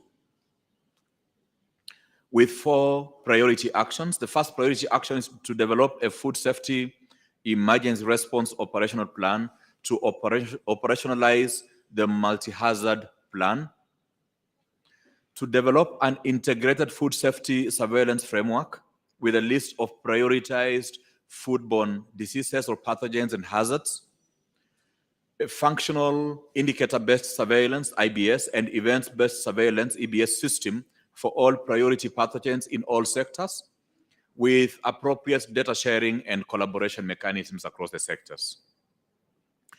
The third is to develop a food safety communication strategy as a part of the One Health communication strategy, and also to strengthen food safety coordination mechanisms with food focal persons, coordination platforms, technical working groups, terms of references, and an operational plan. The next technical area is on biosafety and biosecurity.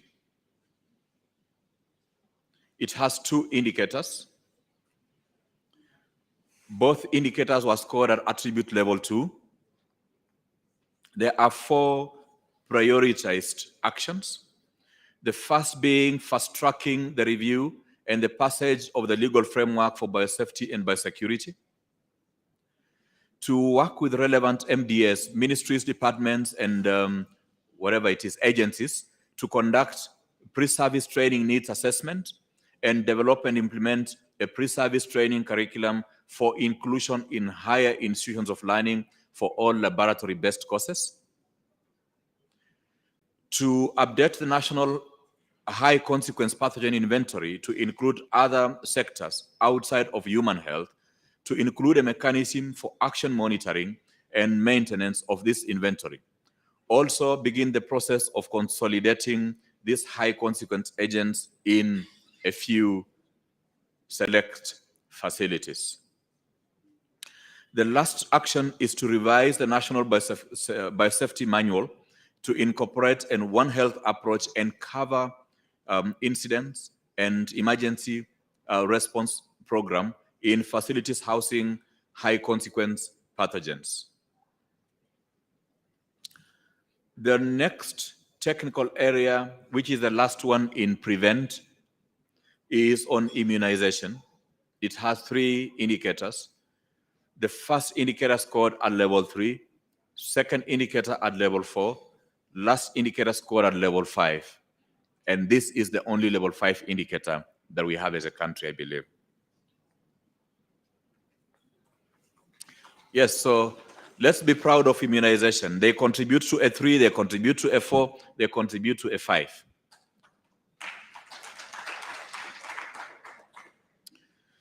It will be interesting at some point in time, colleagues, find time when all this is done, go to the WHO strategic partnerships portal and look at this, and also look at other countries. Of course, resist the temptation to feel bad that we are not better than someone else because we are not comparing, but it will be good to see also what other countries are hosting on that platform.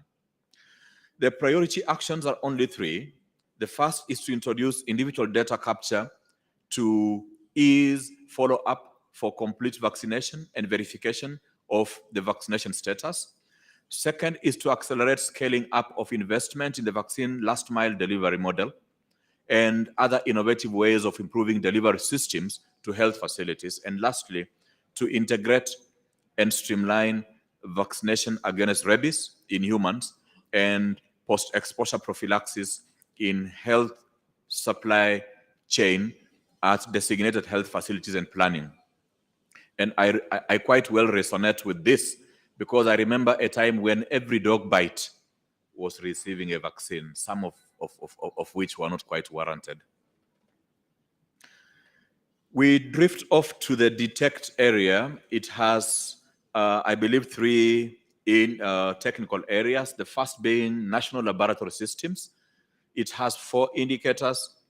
The first indicator scored at attribute level 4, second at 3, third at 4, and the last one at attribute level 3. They have only, and this is impressive for laboratory because laboratory can be so expansive, they have only 4 priority actions. The first is to conduct a series of advocacy with legislature and relevant government stakeholders to allocate sufficient funding to support sample transportation systems, NADEC laboratory operations. NADEC is the National Animal Health Laboratories, and procurement of laboratory supplies under One Health approach. The second is to establish and operationalize mandatory national licensing body for laboratories in line with quality standards. Third is to establish a mechanism to advocate for the approval of all relevant documents and guidelines that are in draft form, which includes but is not limited to the animal health sample referral guidelines, One Health tier testing guidelines, the framework for licensing of Ministry of Water and Environmental Laboratories, among others.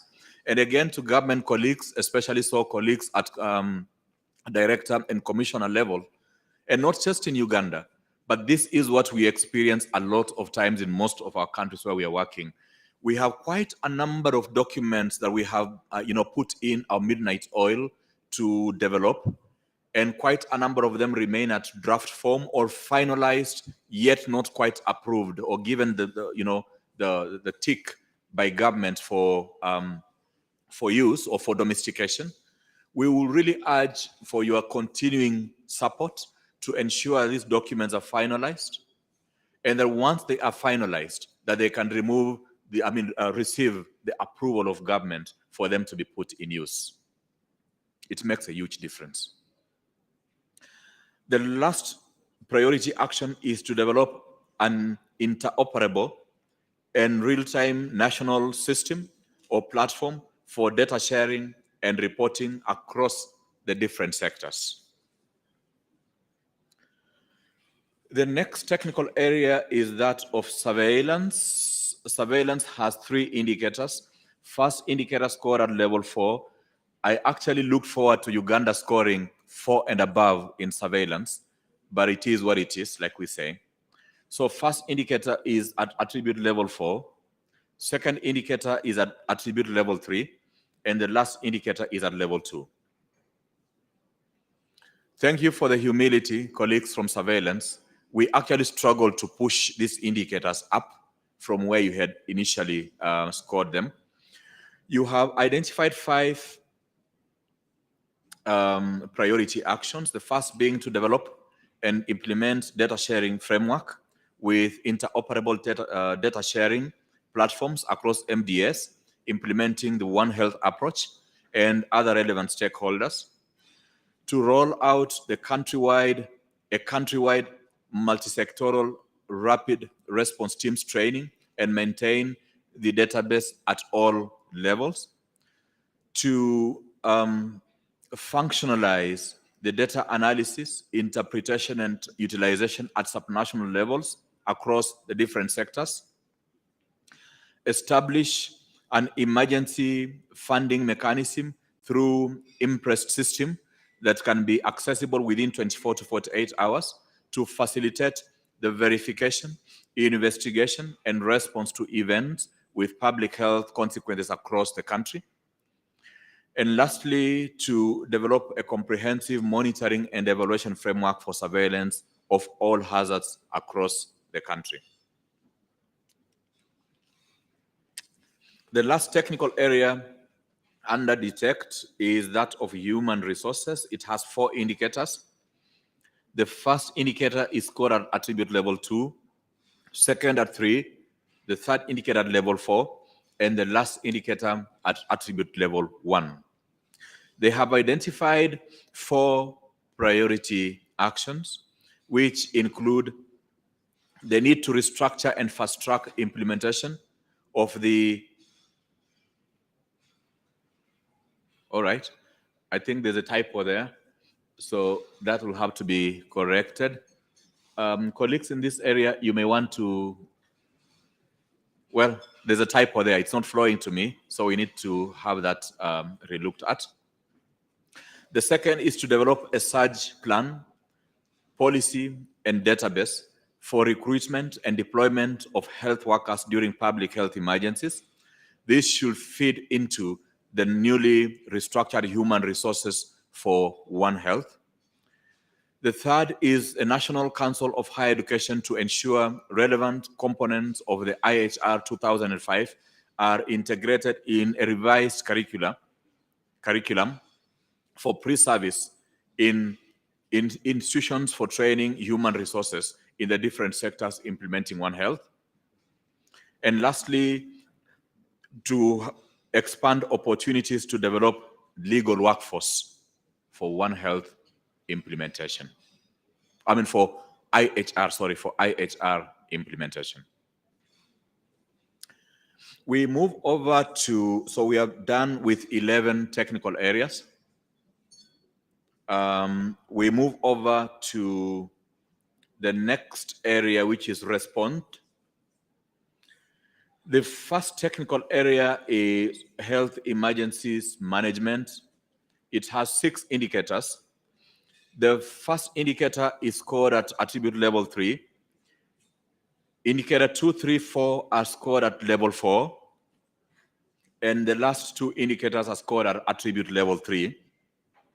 With all these indicators, they have identified 4 priority actions. Well, there are 5, sorry. The first is to develop well-costed and resourced multi-hazard contingency plans for the 16 priority conditions, and this is important. To establish and operationalize the FIOCs, complete establishment in all 14 earmarked regions, tailored FIOCs handbooks, trained personnel and ICT equipment in all the 14 FIOCs, including identification and training of such staff to sustain FIOC operations. To mobilize adequate funding to support and sustain effective operationalization of the incident management systems at the subnational levels, that's primary public health levels, including improvements through regular simulation exercises and lessons learned from after-action reviews and interaction reviews, experience sharing, and mentorships. Fourth is to conduct regular tabletop exercises to test decision-making guidelines and protocols for the deployment of such personnel, including sending and receiving personnel during public health emergencies. And lastly, to develop a health emergencies research development framework that is well resourced. The second area, linking public health and security authorities. Thank you, gentlemen who presented. You did justice to this area. It is scored at attribute level 2. There's only 1 indicator, with 3 priority actions, which include establishing a platform for multi-sectoral engagement using the One Health approach, expediting the signing and approval of MOUs and other agreements or protocols or SOPs to foster information sharing between the security authorities and public health. I believe this means the civilian and the uniform side.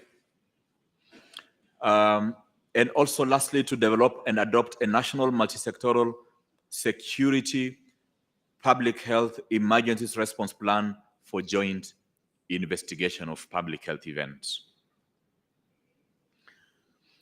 The next technical area is that of health services provision. It has 3 indicators. First indicator at level 3, second at level 2, and the last one at level 4. They have identified 4 priority actions that include disseminating and monitoring implementation of clinical case management guidelines for priority health events at all levels, improving healthcare financing to operationalize the healthcare subsector, fast-tracking the approval of National Health Insurance Health Scheme Bill, and lastly, to disseminate the essential health service, I believe, EHS, So to disseminate the essential health services plans to emergencies, to national, intermediate, and primary levels, and exercise them through CMEXs. The next technical area is that of IPC, infection prevention and control, which has 3 indicators. The first 2 indicators are scored at attribute level 1, and the last indicator at attribute level 2. It's understandable. This is a new technical area. They identified 4 priority actions. The first being finalizing the costed national IPC action plan and implementing the annual operational plans with priority activities aligned to the WHO MR. To create a division of IPC, I believe this should be to advocate for creation of the division of IPC under Clinical Services Department to strengthen leadership and governance in IPC at national and all levels of care. To collaborate with AMR, develop a national HAI plan, healthcare acquired infections plan, and integrate implementation with AMR surveillance. And lastly, to enforce the implementation of the national standards and resource for safe built environment at national and intermediate health facilities. The next is risk communication and community engagement, RCCE, 3 indicators. All the 3 indicators were scored at attribute level 3. They identified 4 priority actions.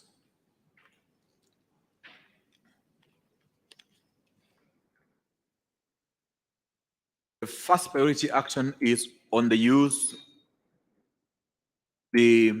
the One Health platform to advocate for RCCE to be coordinated in the Office of the Prime Minister to allow multi-sectoral, whole of government and whole of society approach. Second is to promote and facilitate joint planning and reporting by community stakeholders on community engagement interventions. Thirdly, to advocate and motivate for allocation of financial and human resources for RCCE at national and district level from government partners and the private sector and communities, and to train district teams and community-based organizations on RCCE principles and practices. We move over to the last section, which is IHR-related hazards and points of entry and border health. We're almost there. So that means we only have 3 technical areas left. All right. So we start with points of entry and border health. This is usually a critical area in the international health regulations. In fact, for some of you who are all hands in the implementation of IHR, initially we thought IHR was all about points of entry until, you know, understanding improved over time. And from 2010 and onwards, our understanding has over time been improving. But still, POEs remain critical, because if there is going to be international transfer of any public health risk, then it's going to be through one of the points of entry, either across land crossings or by air or by sea. And so the country, out of the 3 indicators, 2 of the indicators were scored at level 3, and 1 indicator, that's the second indicator, scored at level 4. They identified 5 priority actions. The first being to operationalize the new points of entry human resource structure through deployment of the required staff within 2 years. To develop and implement the national points of entry multi-sectoral strategic plan for the attainment of required IHR core capacities at points of entry. To construct and upgrade and equip facilities, including port health offices, isolation facilities, and animal health checkpoints and quarantine centers at all designated POEs. To conduct strategic risk assessments using WHO tools and update the POE public health emergency plans to multi-hazards at all designated POEs. Some rewarding will be required, but I think it's quite clear what the communication is all about. To collaborate with neighboring countries to implement cross-border interventions, including sustained functionality of the cross-border surveillance zones. The second last technical area is chemical events. It has two indicators. Both indicators were scored at attribute level 2,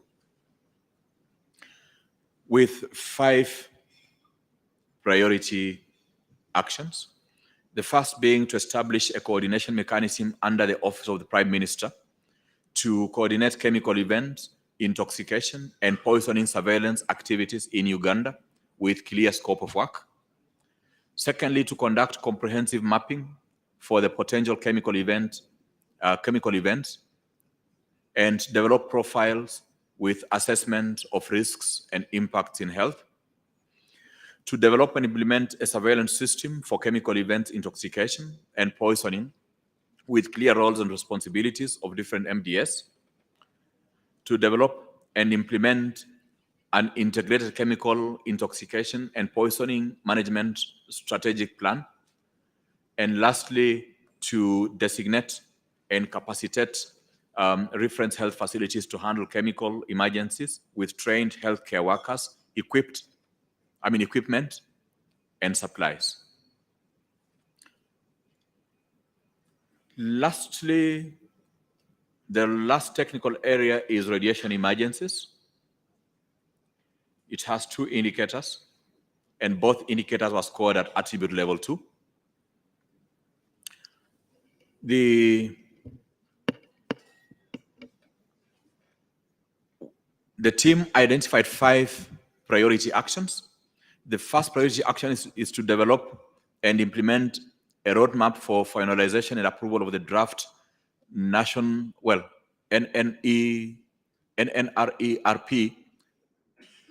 and regulations on the monitoring of radioactivity in foodstuffs, livestock, fertilizers, and construction material.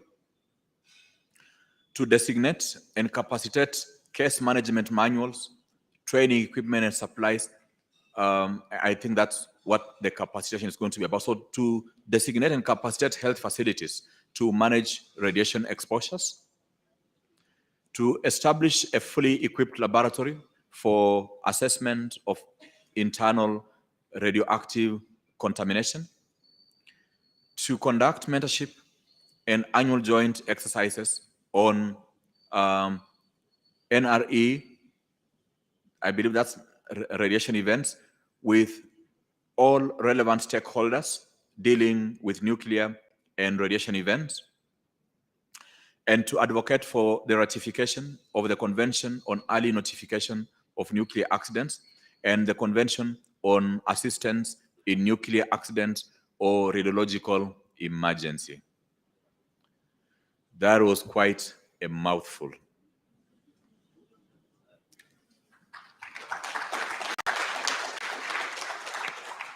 Thank you so much. So this is a summary, just a summary of what we have and what we take as a position of consensus, a position of our mutual strength, the give and take exercise since Monday. And so we present it to you for your acceptance. How do we proceed?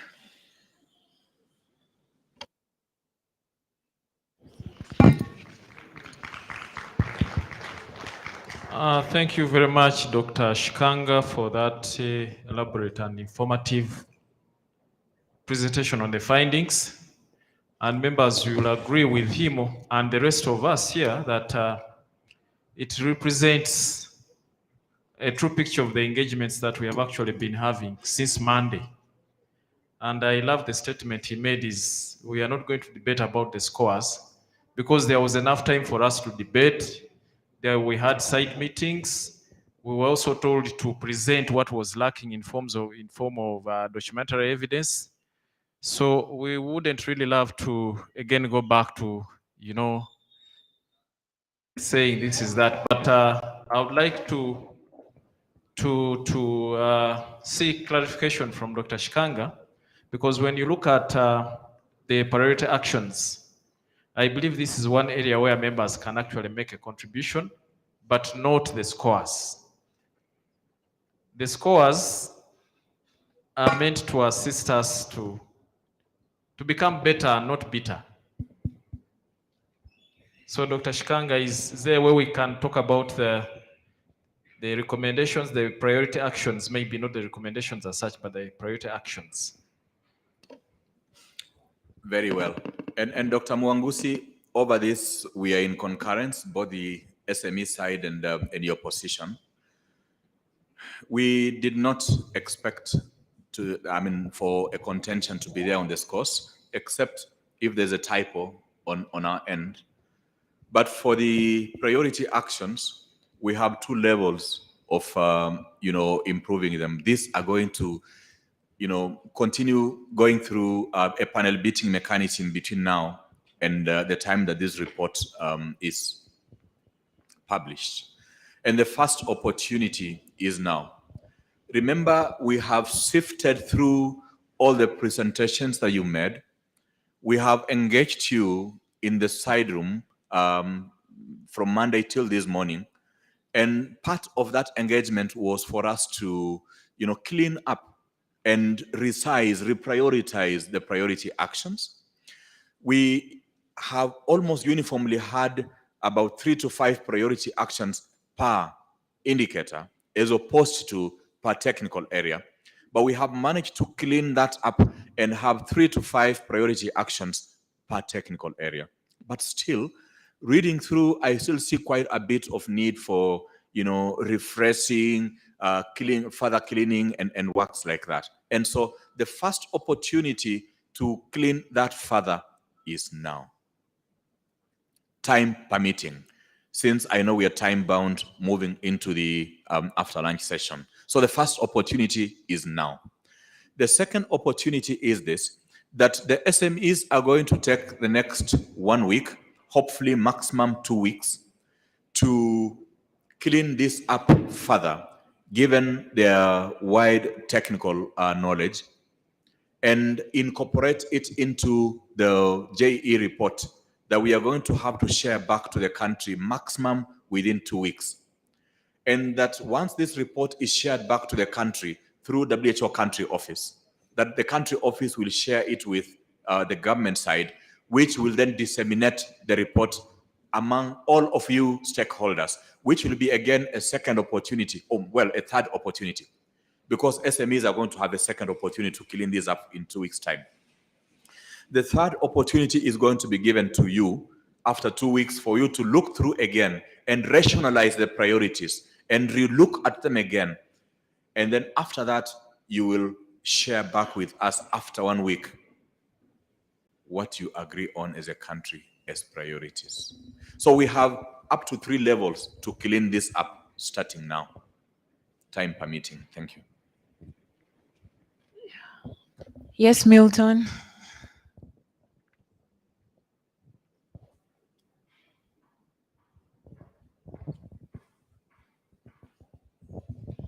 Thank you so much.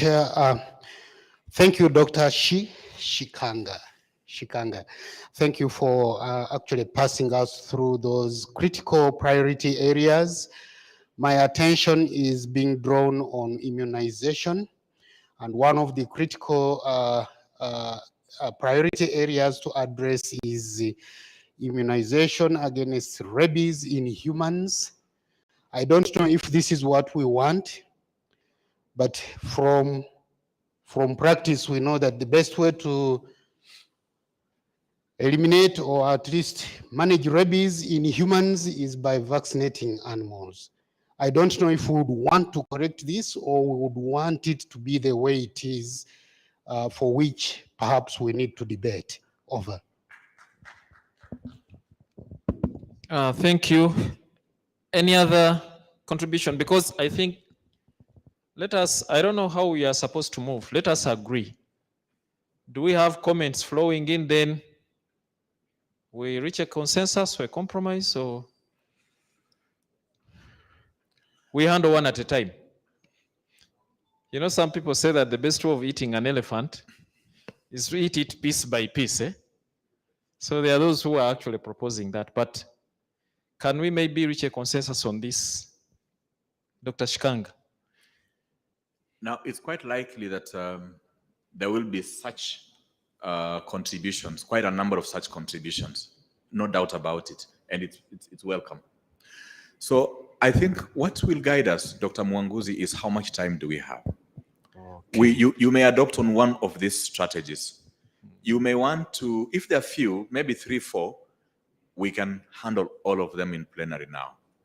Okay. If we are going to have many more of this, I would propose that we just raise them, then the respective subject matter experts will take note of them and engage their colleagues, because we still have time now up to the time that this breaks up, and engage their colleagues, their counterparts from the country to remodel or change this. But if they're going to be only 2 or 3, I think we can handle these in plenary now and get done with it. We should move on?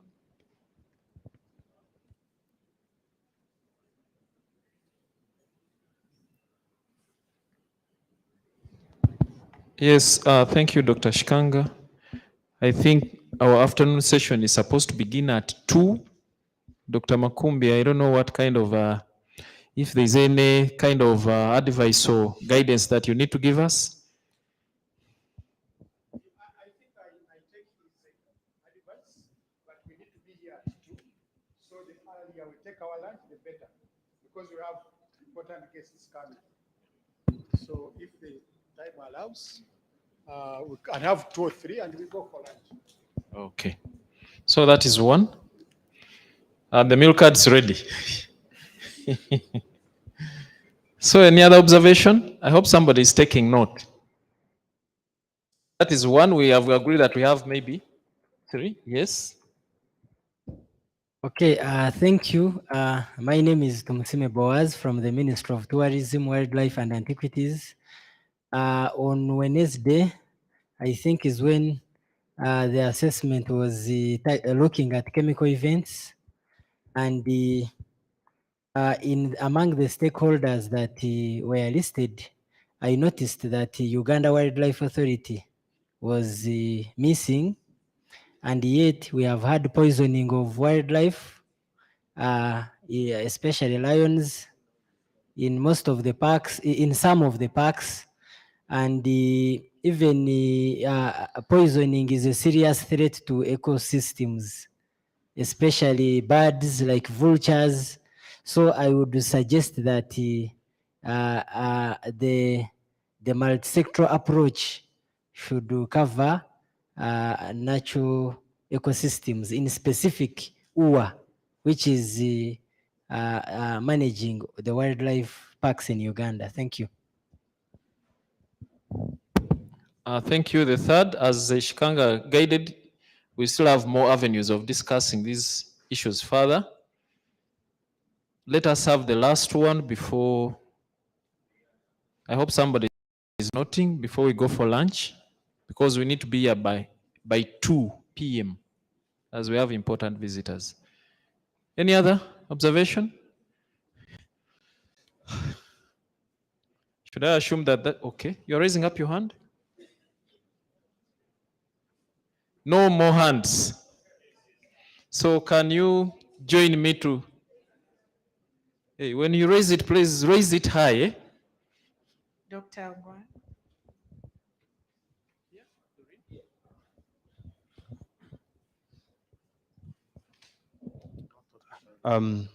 I think there is something to do about such stuff for emergencies, because we do realize that we need to have mechanisms to support this such stuff in the field.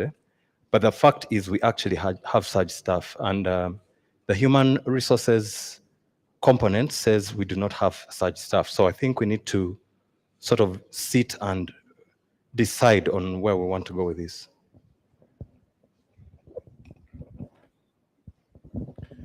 What technical area is that? Because there's 2 or 3 technical areas that could be relevant to that. The questioner, what technical area is that? Workforce. Workforce or health emergencies? He's saying workforce and health emergencies. Anyway, so the SME that's responsible for that, please just get in touch with that colleague and have that worked out.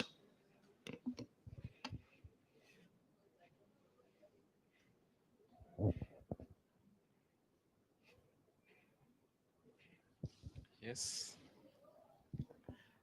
No, I was saying the person who made that comment, can he, because now I can't remember who it is, but can, yeah, thank you.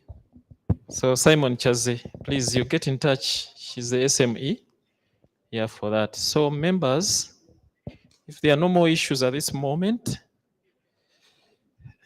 Frida, you have something? Privately? No private issues now, eh?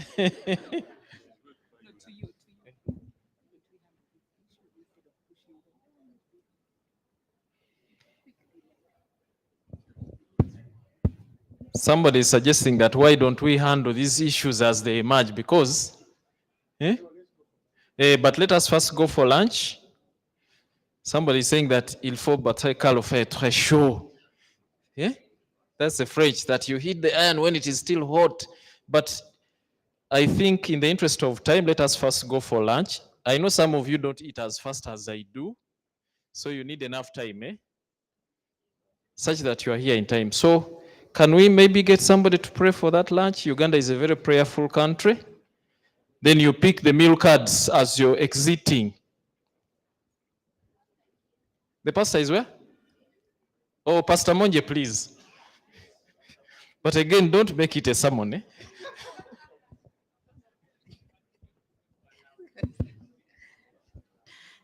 Let's unburst ourselves and pray. Dear Heavenly Father, we thank you for this time. We thank you for everyone who is here. We commit the food which is yet to be before us, that you may bless it, sanctify it, that us partake over it to give us strength for the glory of your name. In Jesus' name we pray.